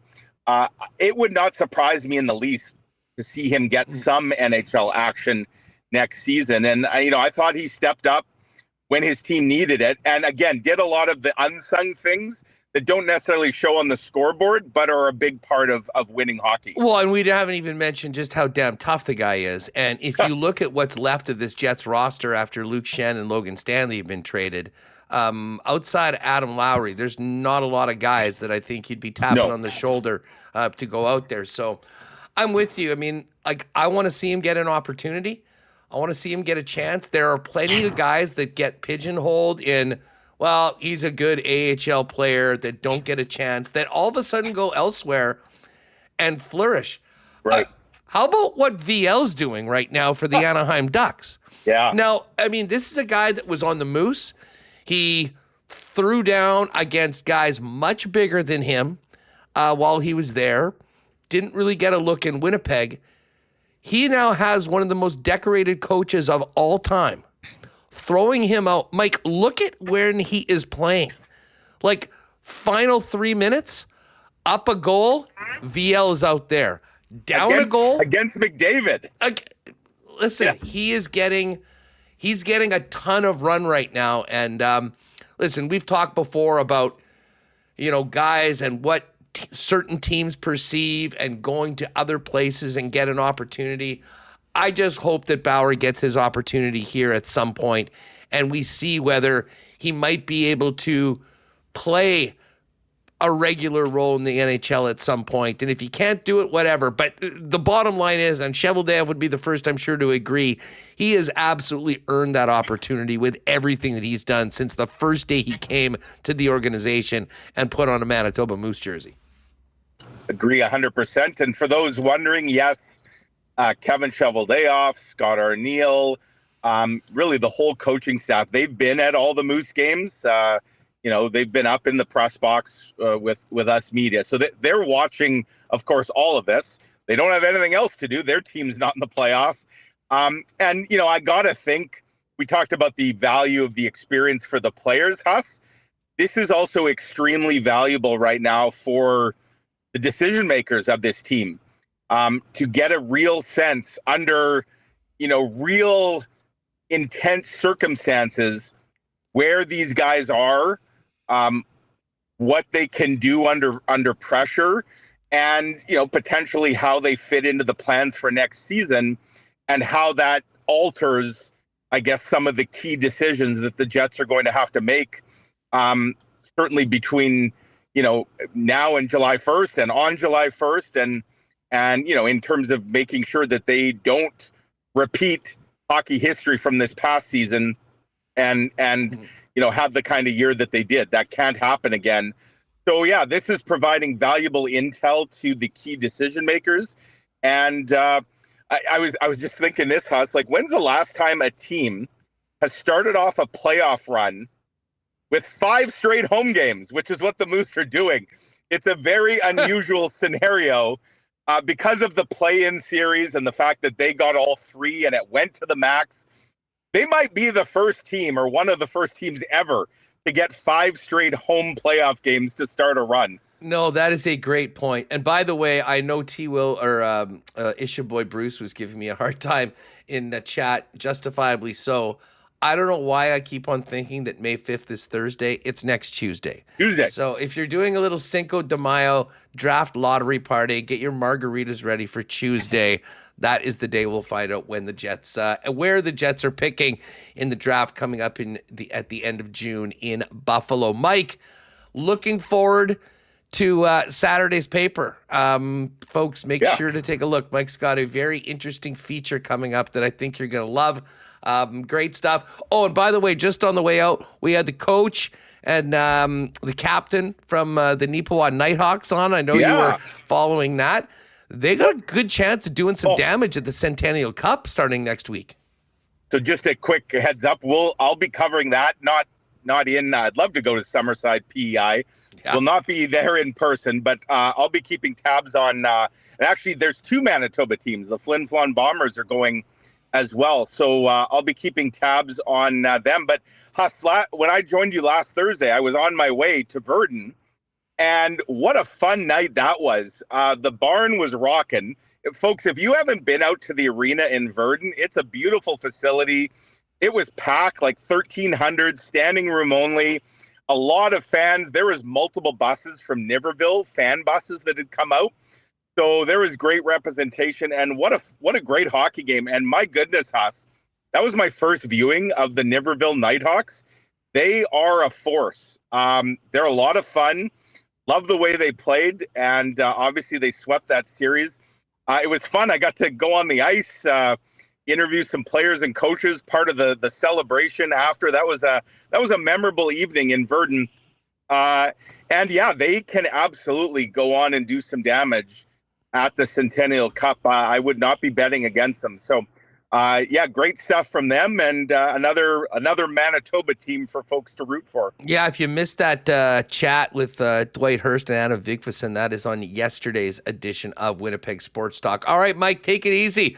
We got to welcome Dom DiVincentiis into the program, talking about the series coming up.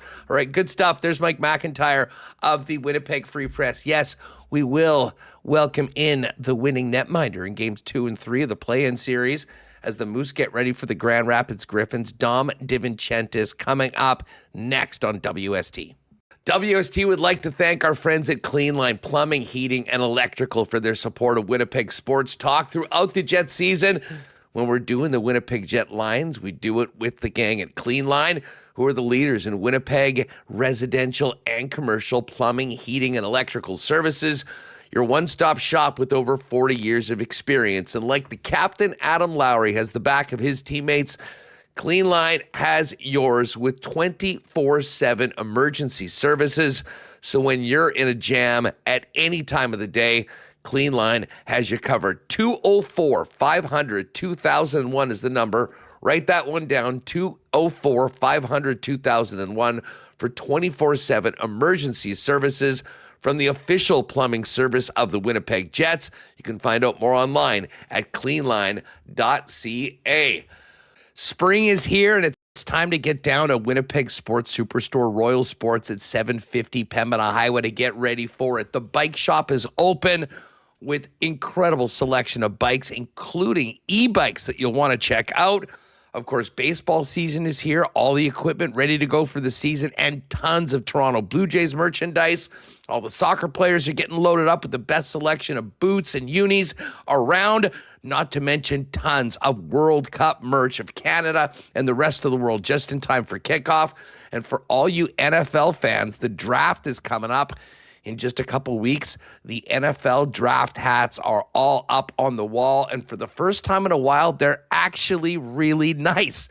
So you can pop down there, get ready for spring, the World Cup, the NFL draft, Blue Jays season, and more at Royal Sports. 50 years plus, family owned and operated at 750 Pembina Highway. Much more to come on WST, but first, a big shout out to our friends at Winnipeg's favorite local brewery, Little Brown Jug. You train day in and day out, learning new techniques, approaching new concepts, and living out the thrill of achieving your goals. Building a craft beer is no different. While you spend your hours on the ice, we spend ours here, brewing our trademark beer. Again, and again. Here's to pushing the status quo and challenging ourselves to build something memorable. 1919 by Little Brown Jug.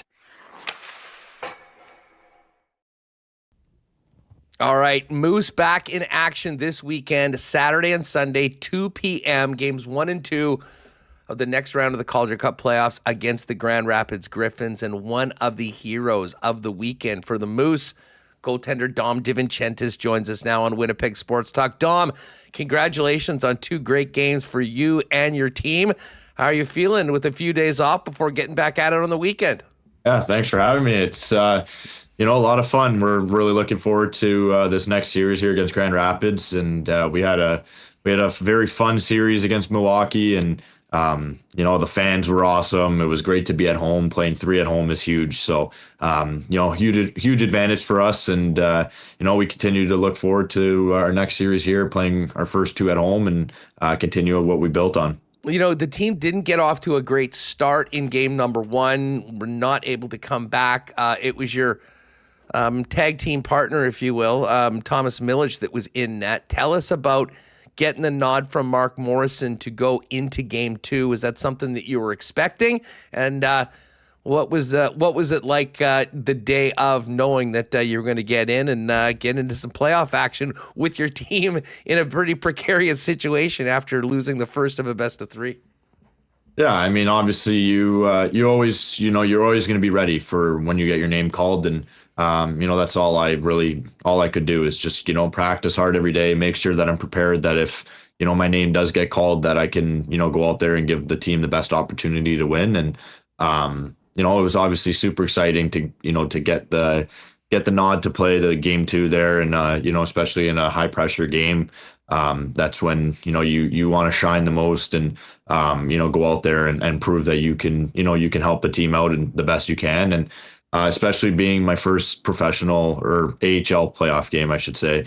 It was super exciting, especially being at home, doing it in front of the fans, and in a like I said, high pressure game where our backs are up against the wall. It's a lot of fun for me and super exciting, and that was just my mindset going into it and doing my best. This is a team that ran 4 lines, certainly was not dependent on 1 or 2 players to do all the scoring, but you're also used to playing a lot of low scoring games, and it really, the defensive identity of this team was really on display in games 2 and 3.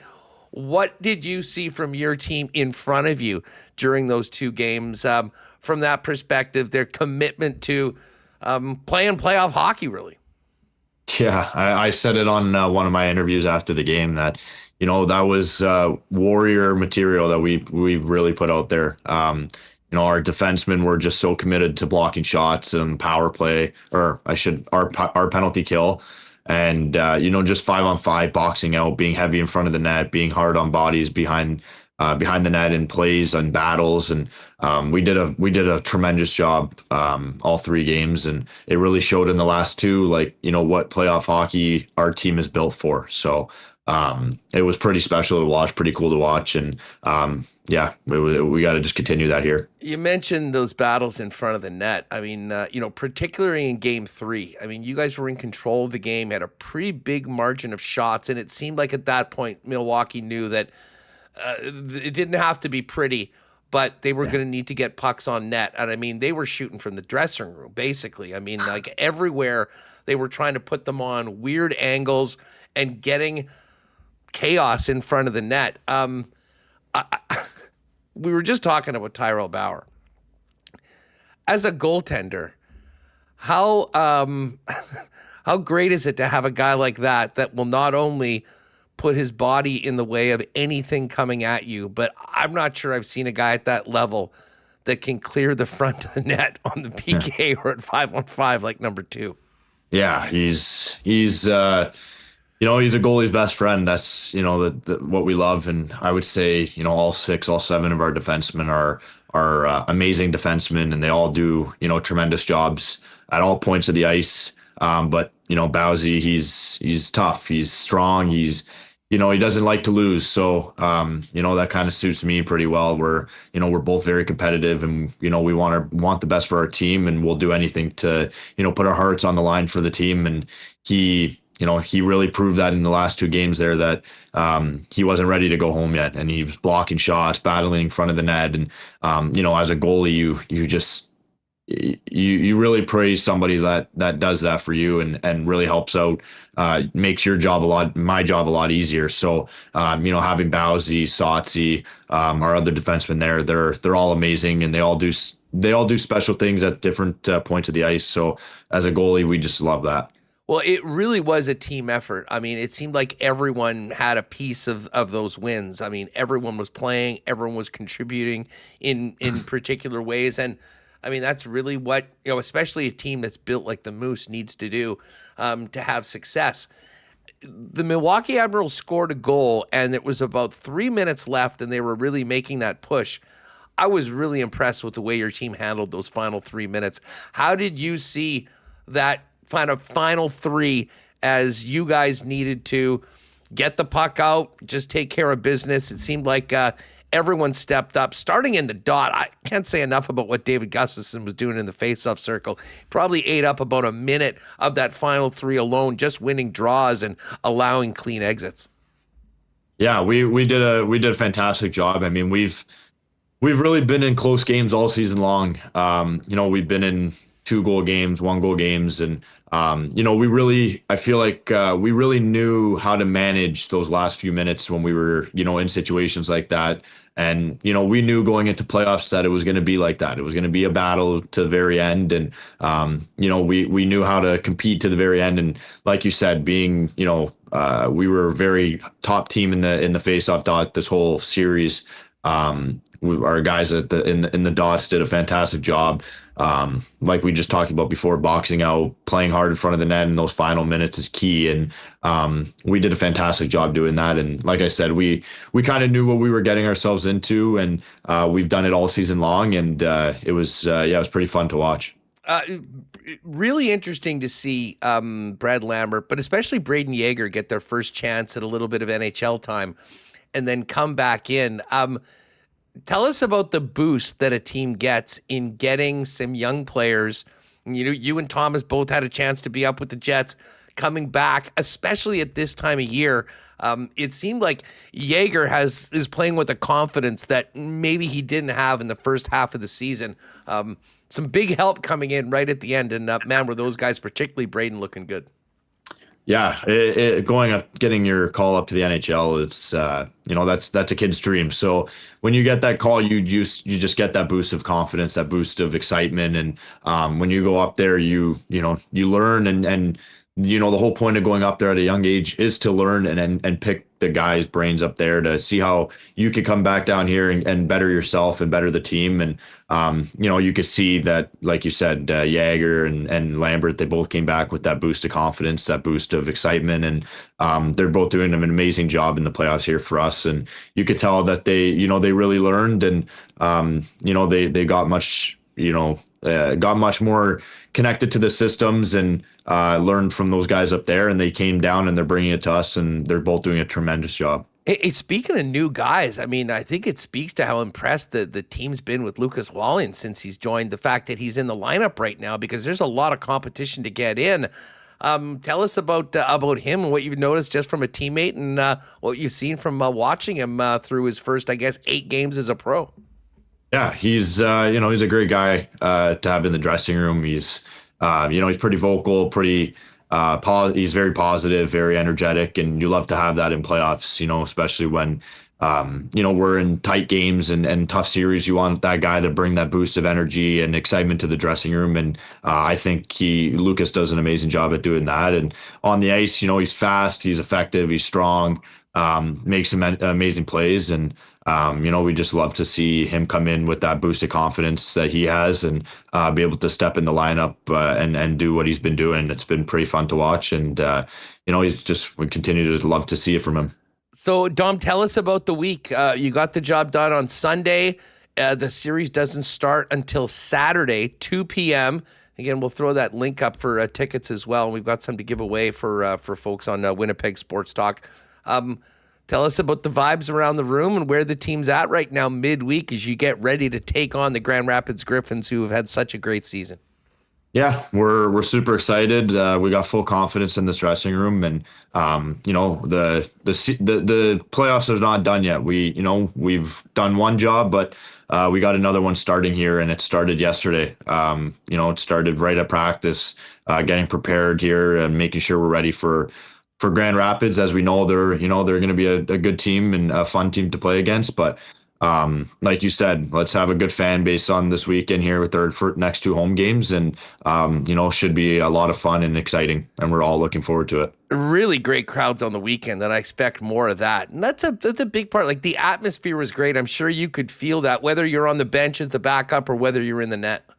Absolutely. Just what we had this past series here was amazing. These last two games, you could see just coming right out from warm up, like having the fans there. Everybody's like super excited and energetic and confident and really excited to get that game started. And you could feel it. That's a playoff atmosphere, and we continue to want that to happen for us because it plays a big factor on the ice. Even just to start off the game, having the fans' excitement and the confidence that they bring to us, it's amazing. Well, I think that's only going to grow as this series in the playoff run continues for the Moose. I want to ask you just before we go about you and Thomas Milic. Both really talented young goalies. There can only be one guy playing. I would imagine that, like the first series, you'll probably both see playing time depending on how things go. But tell us a little bit about the relationship between you two guys, because you're competing, but you're also friends, and you also have to lean on that other guy throughout a long season when things aren't going great. Yeah, me and Millie we're great buddies off the ice. We hang out all the time, and like you just said, we lean on each other for support, and we're always there for each other, good through the good and the bad. But at the same time on the ice, we're competing. We have a healthy competition that gets both of us better each and every day, and just having a great duo really brings a team's confidence up. And I think, we have that in this group here. We have two great goalies, and, just to have each other there to compete against each other each and every day and have that healthy competition, as well as when we get off the ice, we're great buddies and we lean on each other for support, and we bring that positivity to each other. It's amazing to have. Dom, listen, it was great to watch you and your teammates get the job done, coming back from that loss in game number 1 to advance, and I know that Saturday and Sunday afternoon that the Canada Life Center will be rocking. Folks, get your seats, count yourselves in for Calder Cup playoff action with the Moose and the Grand Rapids Griffins. Just on the way out, tell us about the challenge of Grand Rapids. You saw them a number of times this season, had some success against them, but this is a squad that won a heck of a lot of hockey games this year. Yeah, they're going to be a great team, but we're also a very good team. So it's going to be an exciting series to play in and to watch, and we're all looking forward to it, and we got full confidence. Can't wait for Saturday afternoon, Dom. All the best to you and your teammates as you continue to prepare to get ready for game 1 of the series, and good luck against the Griffins in the Calder Cup playoffs. Thanks so much for doing this. Thank you for having me. Great stuff. There's Dom DiVincentiis of the Manitoba Moose. 2 big wins, only 1 goal allowed in both games on the weekend. We'll see how things shape up with the lineup, but I would certainly expect that Dom's probably the guy for game 1 going on it. As I mentioned, stay tuned for details on how you can win tickets for the games, as well as we'll have a link if you want to grab tickets for it coming up as we get ready for a Saturday afternoon at 2 p.m. Great chat with Dom. What a real fun. I see Nicole. Great interview, Huss. Good luck to Dom and the Moose. Yeah, everyone looking forward to it. If you missed the games on the weekend, get out there. It was a lot of fun. So much energy in the crowd. I really enjoyed it, and I cannot wait to get back on Saturday afternoon and see Dom and the fellas do their thing. Moving up a weight class against the Grand Rapids Griffins, but if game 2 and 3 were any indication, they will be ready for it. All right, we're going to bring in our pal Pat Gregoire in just a minute. It's the Cadillac Championship this weekend on the PGA Tour. Of course, golf season is just about here. A lot of the courses open. I can't wait to get out to Breezy Bend in the next few days. If you are looking for a long-term golfing home for you and your family at one of Winnipeg's top private courses, check out Breezy Bend. Incredible improvements to the golf course, the clubhouse, and so many aspects of the operation over the last number of years. And tell you what, after hosting the Manitoba Open, they've got the senior this year. Not only do you have a championship golf course, but an incredible social scene, junior and ladies programs. It's all waiting for you at Breezy Bend. Go to breezybend.ca or give them a call, 895-7205. Talk to our pal Corey Johnson about making Breezy your long-term home. And hey, I got to shout out my pals at Aikens Lake Wilderness Lodge as well. Going to be getting out fishing in May. Early season trip to Aikens. I cannot wait. But they are booking well into the summer right now. So if you're looking for a fly-in fishing experience where you can be on the water in less than 2 hours from the city of Winnipeg, with world-class fishing and even more world-class hospitality from the Turenne family and the Aikens team. Go to aikenslake.com for more information on options and availability for the 2026 fishing season. All right, let's welcome in. By the way, just on that Moose, Remis has the chat in the chat, the link for the playoff tickets. Get your crew together and get out there. We'll look forward to seeing you, and we will have details when Remis comes back in on how you might be able to win a pair from WST as well. All right, we've got a lot to talk about on the Coolbet lines tonight. Playoff hockey, we got a golf tournament. Let's welcome in our man, Pat Gregoire from Coolbet. Patty looking good, and back at home a little bit is the NLL playoffs. So what's going on? Every time I go out on a Friday or Saturday night, I look up, there's Pat looking good. The suits have really been on. Are you the fashion plate of the NLL? I like to think so. Huss, I think if you were watching that Vancouver Halifax game and you look up at halftime and the Birds are getting the wheels beaten off them 7-1, and then you probably looked up again and was like, wait a second, Halifax is winning this game? Absolutely nuts. That's one of the craziest comebacks we've seen. Like, just lay this out. This is last weekend, gang, in the NLL playoffs. Coast-to-coast matchup. You got Halifax and Vancouver playing. I guess Vancouver was the big favorite. They were the number one seed. Playing at home. Fill us in. Number one seed going up against Halifax, the number 8 seed. And Halifax, some people saying better than what an 8 seed was. But still, this Vancouver team on a collision course to make it to the NLL finals. They're up 7-1. A dominant, I think it was like 5-0 in that second quarter. And everyone, including, I'll be honest, myself, thought this thing was over. I was getting ready to go to bed because I had to catch a flight to Saskatoon the next morning. So I put on the game while I'm in bed, and next thing you know, boom, in the third quarter, Cody Jamieson scores a goal. And they score. Not only do they tie the game up at 7-7 to end the third quarter, they continue to score. They scored nine unanswered goals, shut out Vancouver, one of the top offenses in the NLL, to make the biggest upset in, gosh, I don't know how long, 9-7, the number one seed goes down. That chaos wasn't enough. Later on Saturday night, the number 2 seed, Colorado Mammoth, go down to the San Diego Seals in overtime. So that was absolutely insane. We saw the Georgia Swarm, who were technically a higher seed than the Buffalo Bandits, but by the sports book and the back-to-back champions, the Buffalo Bandits, they then go down. And then in the game that I was doing in Saskatoon, the team that finished second, the runner-up of the NLL last year, the number 3 seed gets knocked off by the number 6 seed Toronto Rock. So just blood, carnage, busted brackets absolutely everywhere in the NLL. It's amazing. Upset City in the NLL. If you are checking out, you'll be able to see it on TSN. San Diego at Toronto, and Halifax at Georgia on Friday and on Saturday night. Pat Gregoire, are you? I guess you'll be doing the Toronto game.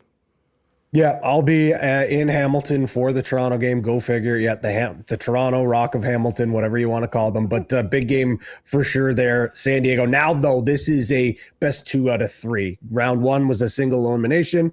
Now we go into a 2 of 3. So Friday night in Toronto or in Hamilton. Sunday in San Diego. Unfortunately, I'm not going to that game. What? They're not going to send you that one? What's up with that? No, of course. I know. I get to visit beautiful Hamilton, Ontario. And then our ESPN crew takes care of the Sunday Funday game. And then we won't have game 2 of the Halifax game until the following week on Saturday in Halifax. And Huss, within an hour, that entire lower bowl in Scotiabank Center completely sold out. So I think by the end of this week, that Halifax arena is going to be sold out, especially if they're to win game 1 and knock off Georgia. That place is going to be bonkers. Haven't got my schedule yet, but if I was a betting man, which I am, I think they'll have myself and the TSN crew out east for that big game number 2 matchup in Halifax. That'll be awesome. Well, the NLL playoffs continues, and man, we've got some good stuff cooking in the Stanley Cup playoffs.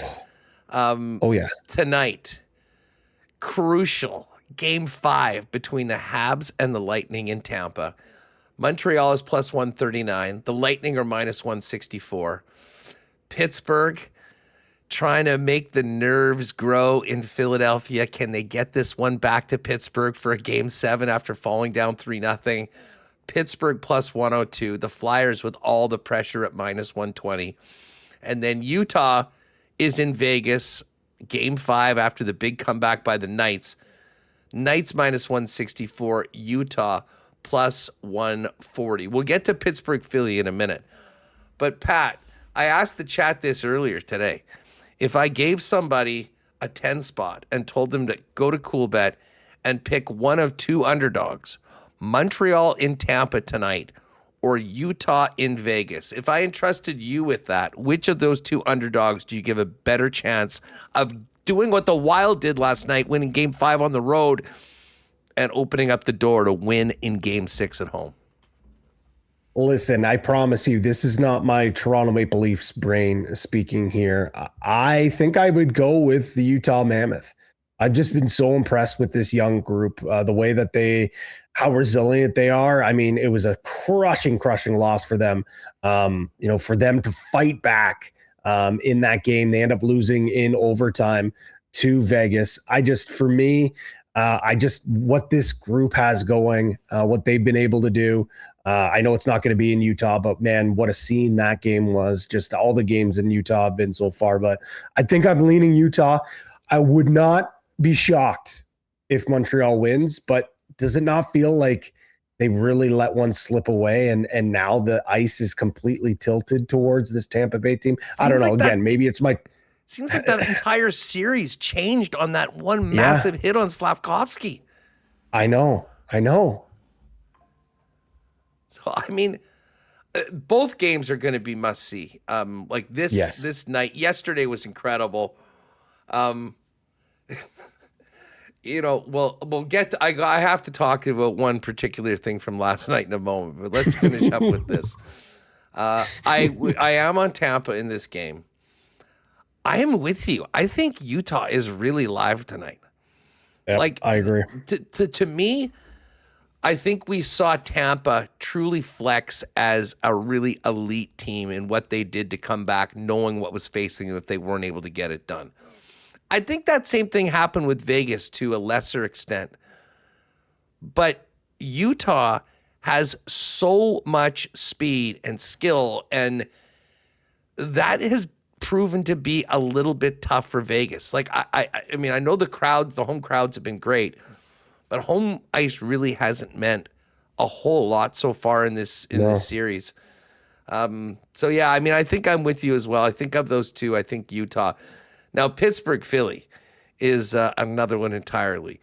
This is the game that Philadelphia, I think, really has to win. I mean, if they end up getting dragged back to Pittsburgh all of a sudden at 3-3 after being up 3-0, going to be really tough to win that one on the road. Can the Flyers get it done tonight, or are we riding with Sid to stay alive one more game and bring it back to Pittsburgh for a best-of-7 decider? Every time I go to think like, maybe this isn't just Pittsburgh of the past, and maybe we're not giving this Philadelphia team enough credit for how well they played down the stretch and how good this group is. But then I go back and I just look at that clip of Sidney Crosby looking just absolutely locked in on that bench, and I'm like, oh no, this is still Sidney Crosby. He still has so much left in the tank. He's going to drag this team into the fight. He's going to drag this series back to Pittsburgh. I think you're right. I think that this series is done and over tonight.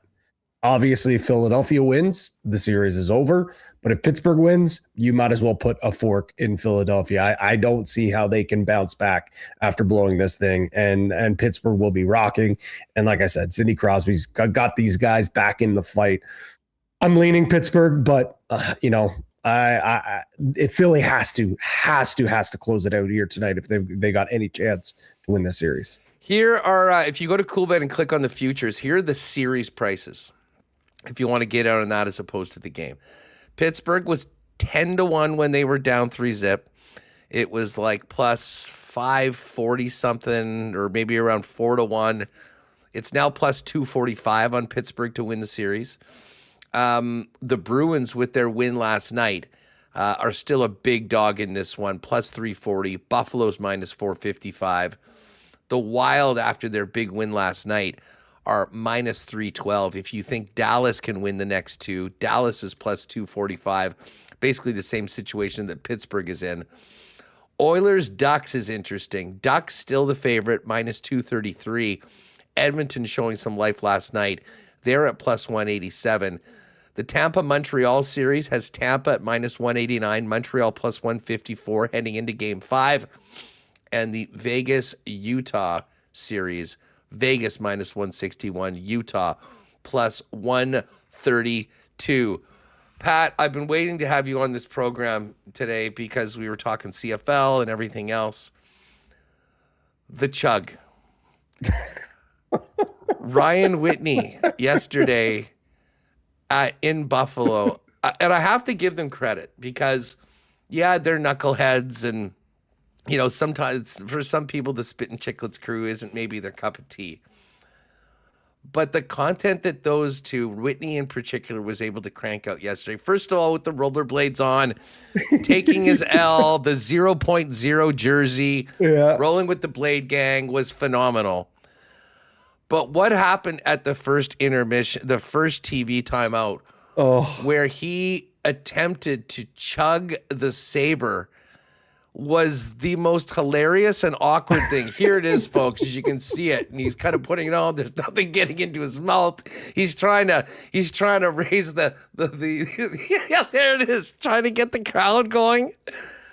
One of the funniest things I've ever seen, and I'm at the bar with my friends. I'm going, oh my God, Whit is gonna get killed for this, and it wasn't 10 minutes before Portnoy is putting out a statement. Big Cat, PFT, like literally anyone that has even a remote connection to any of the content is weighing in on it.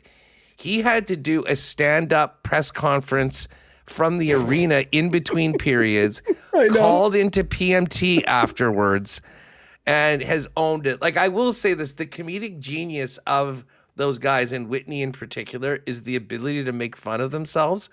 And my God, is he taking it on the chin today. But, and the other part of it is the Sabres, once he joined the Sabres crew, went and did that thing. Many people are saying that the chug might be the differentiating point in the series now that Boston's got the win thanks to Pasta going back the other way. I've been laughing about this for the last 24 hours.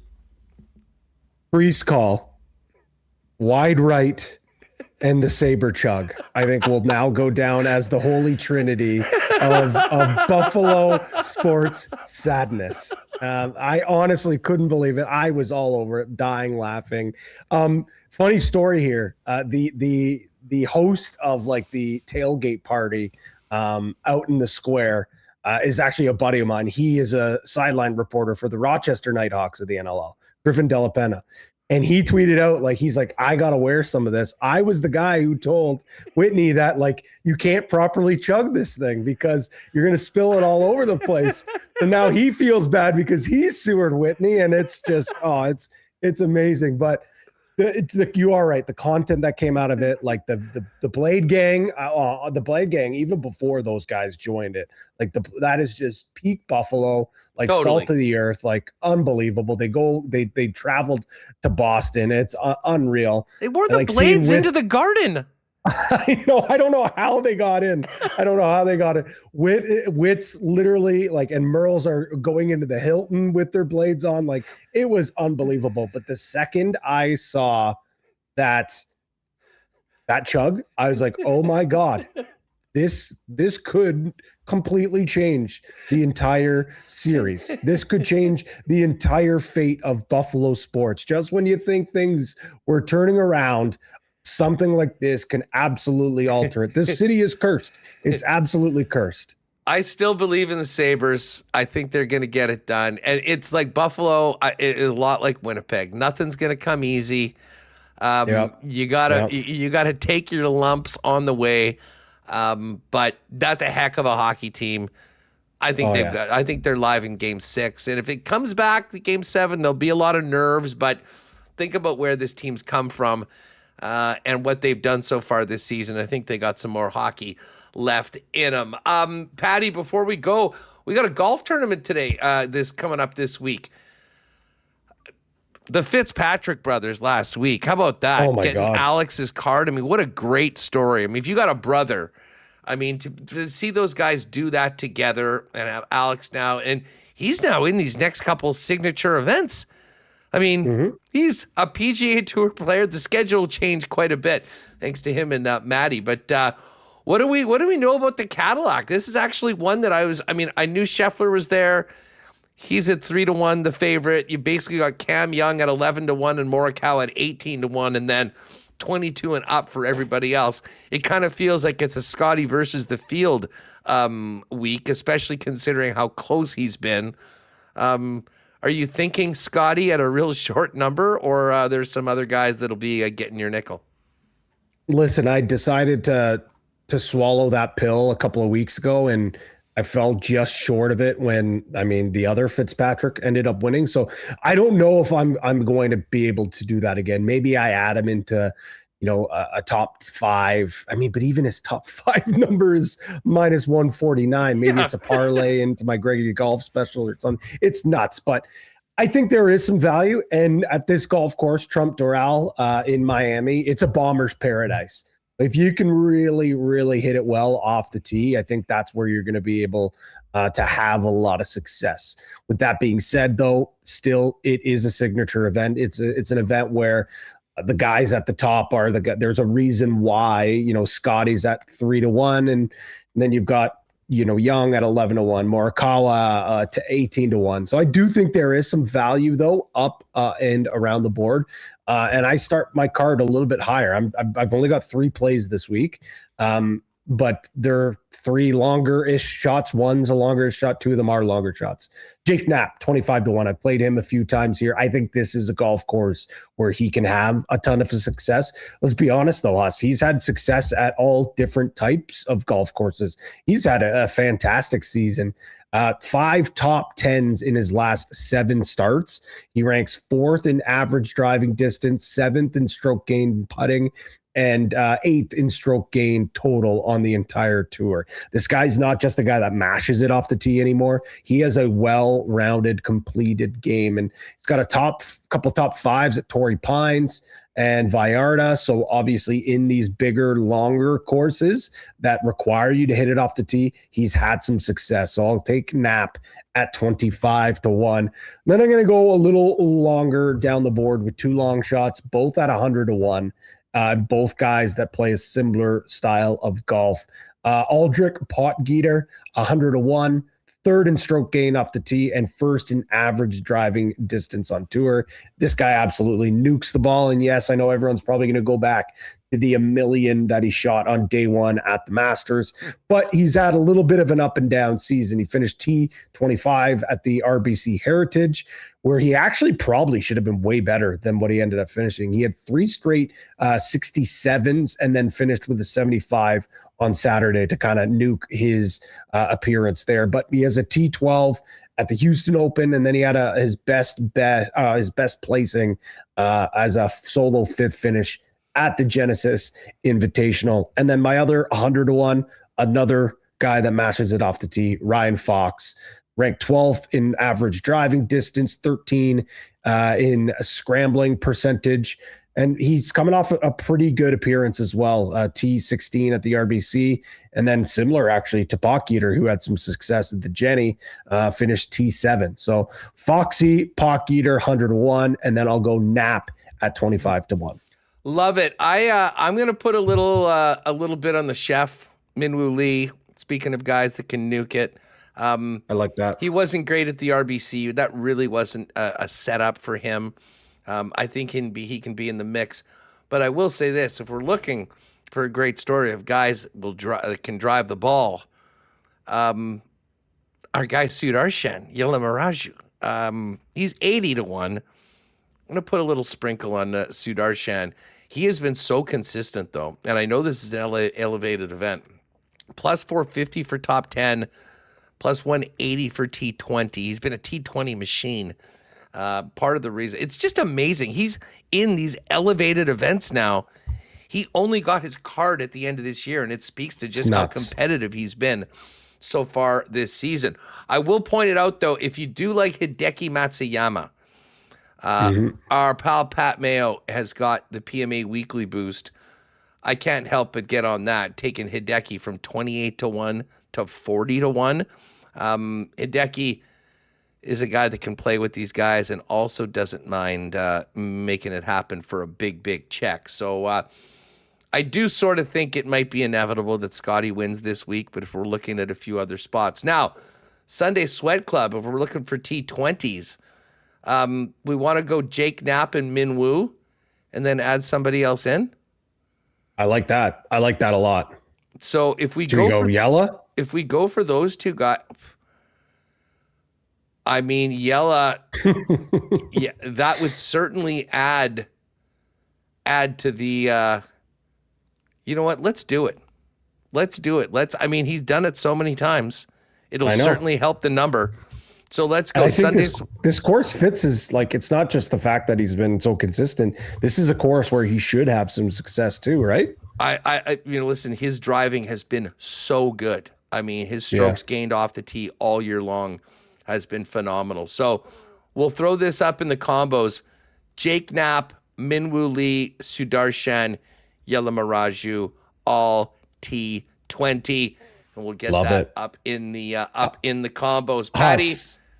This is just goes to show you though how well Sudarshan's playing. He is the slight favorite to be the top Canadian at this tournament. Plus 230. Corey Connors plus 255. Pendy 255 and Nick Taylor plus 330. And even those stretches where like Pendrith or Taylor were like the guys on tour, we still would normally see Corey Connors as the outright favorite. I know Connors hasn't been playing all that great, but that just goes to show you the respect that the sportsbook has for how well Old Yella's been playing as of late. That's remarkable. I was shocked. I love, I'll be honest, I didn't get to the groups for this one. I am betting that as we speak, Sudarshan Yelamaraju, top Canadian at plus 230. Pat, great stuff. Enjoyed these games tonight. Little life in the Blue Jays. How about our guy Trey Savage last night? And then it seems like the bullpen's kind of, without the Hoffman experience in the ninth inning, is sort of quieting down a little bit. Hopefully they can keep things rolling and get back to 500, then move on forward, getting a little bit healthier on the way. Folks, all of our picks, the Sunday Sweat Club, everything waiting for you at coolbet.com.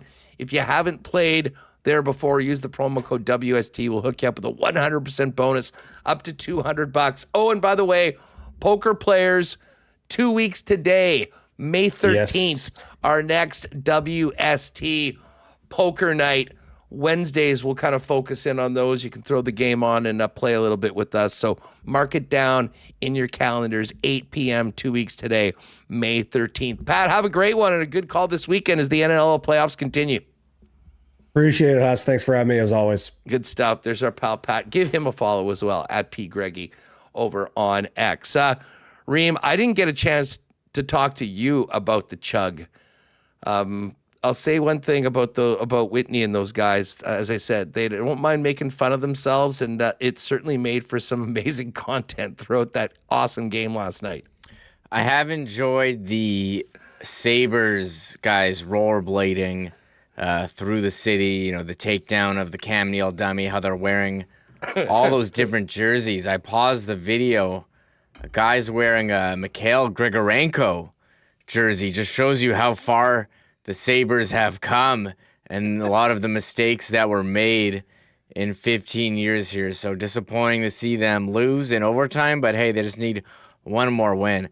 I did want to weigh in while we're still here on this Jamie Benn cross-check to the head of Ryan Hartman, where he got fined the maximum allowable by the CBA, $2,604.17.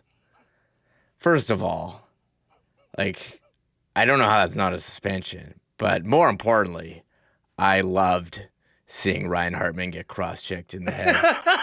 I know I should be here saying, it's not good for player safety. It's going to give guys long-term brain damage. I know that it's bad. But this is a guy who took such a cheap shot at Nikolai Ehlers a couple years ago on the last game of the season. Injured him for the playoffs. It was such an unnecessary hit.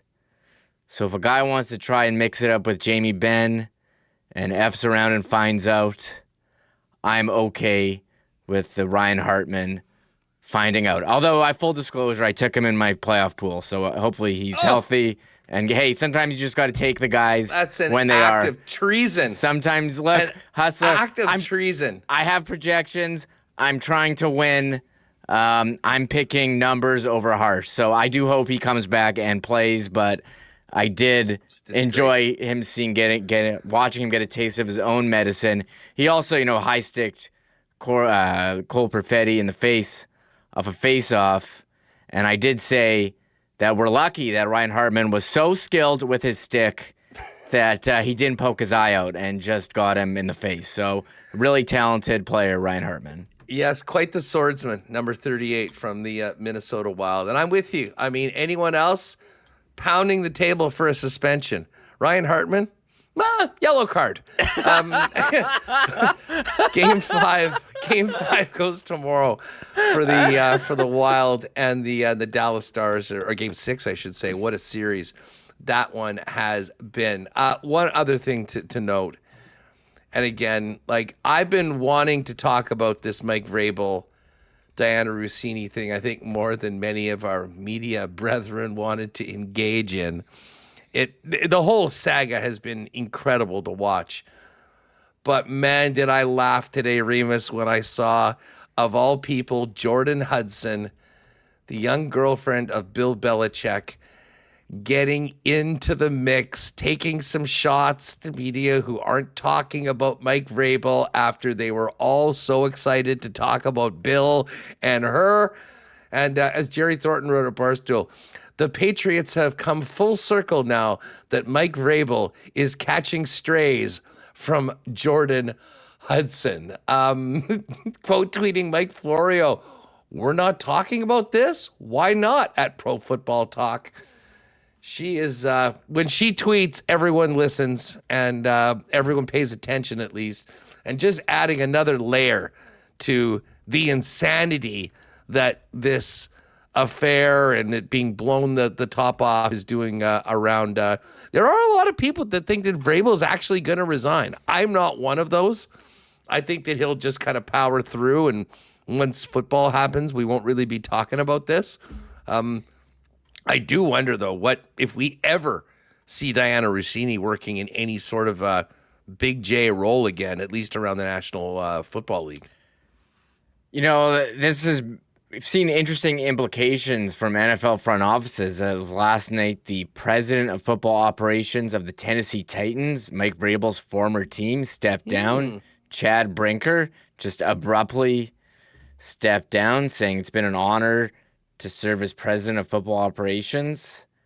And, long statement, saying they've laid the foundation to restore the Titans to its place as a sustainable winning program, but it's time for him to return to what he loves and move towards his next chapter. So I'm not sure if anything happened there. I remember when Mike Vrabel was fired, thinking how weird it was because he was regarded as such a great head coach. He got scooped up pretty quickly. So did people know about this relationship?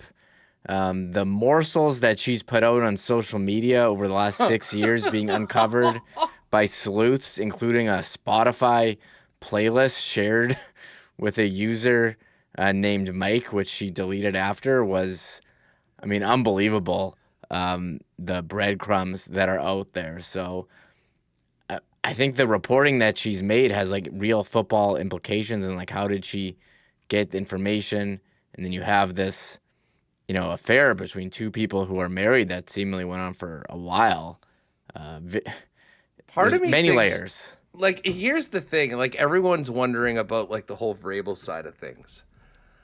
I will just put out the possibility that Mike Vrabel, as a star athlete and a longtime NFLer, I don't want to say he could have been in an open relationship, but like this might not be a complete shocker to his wife.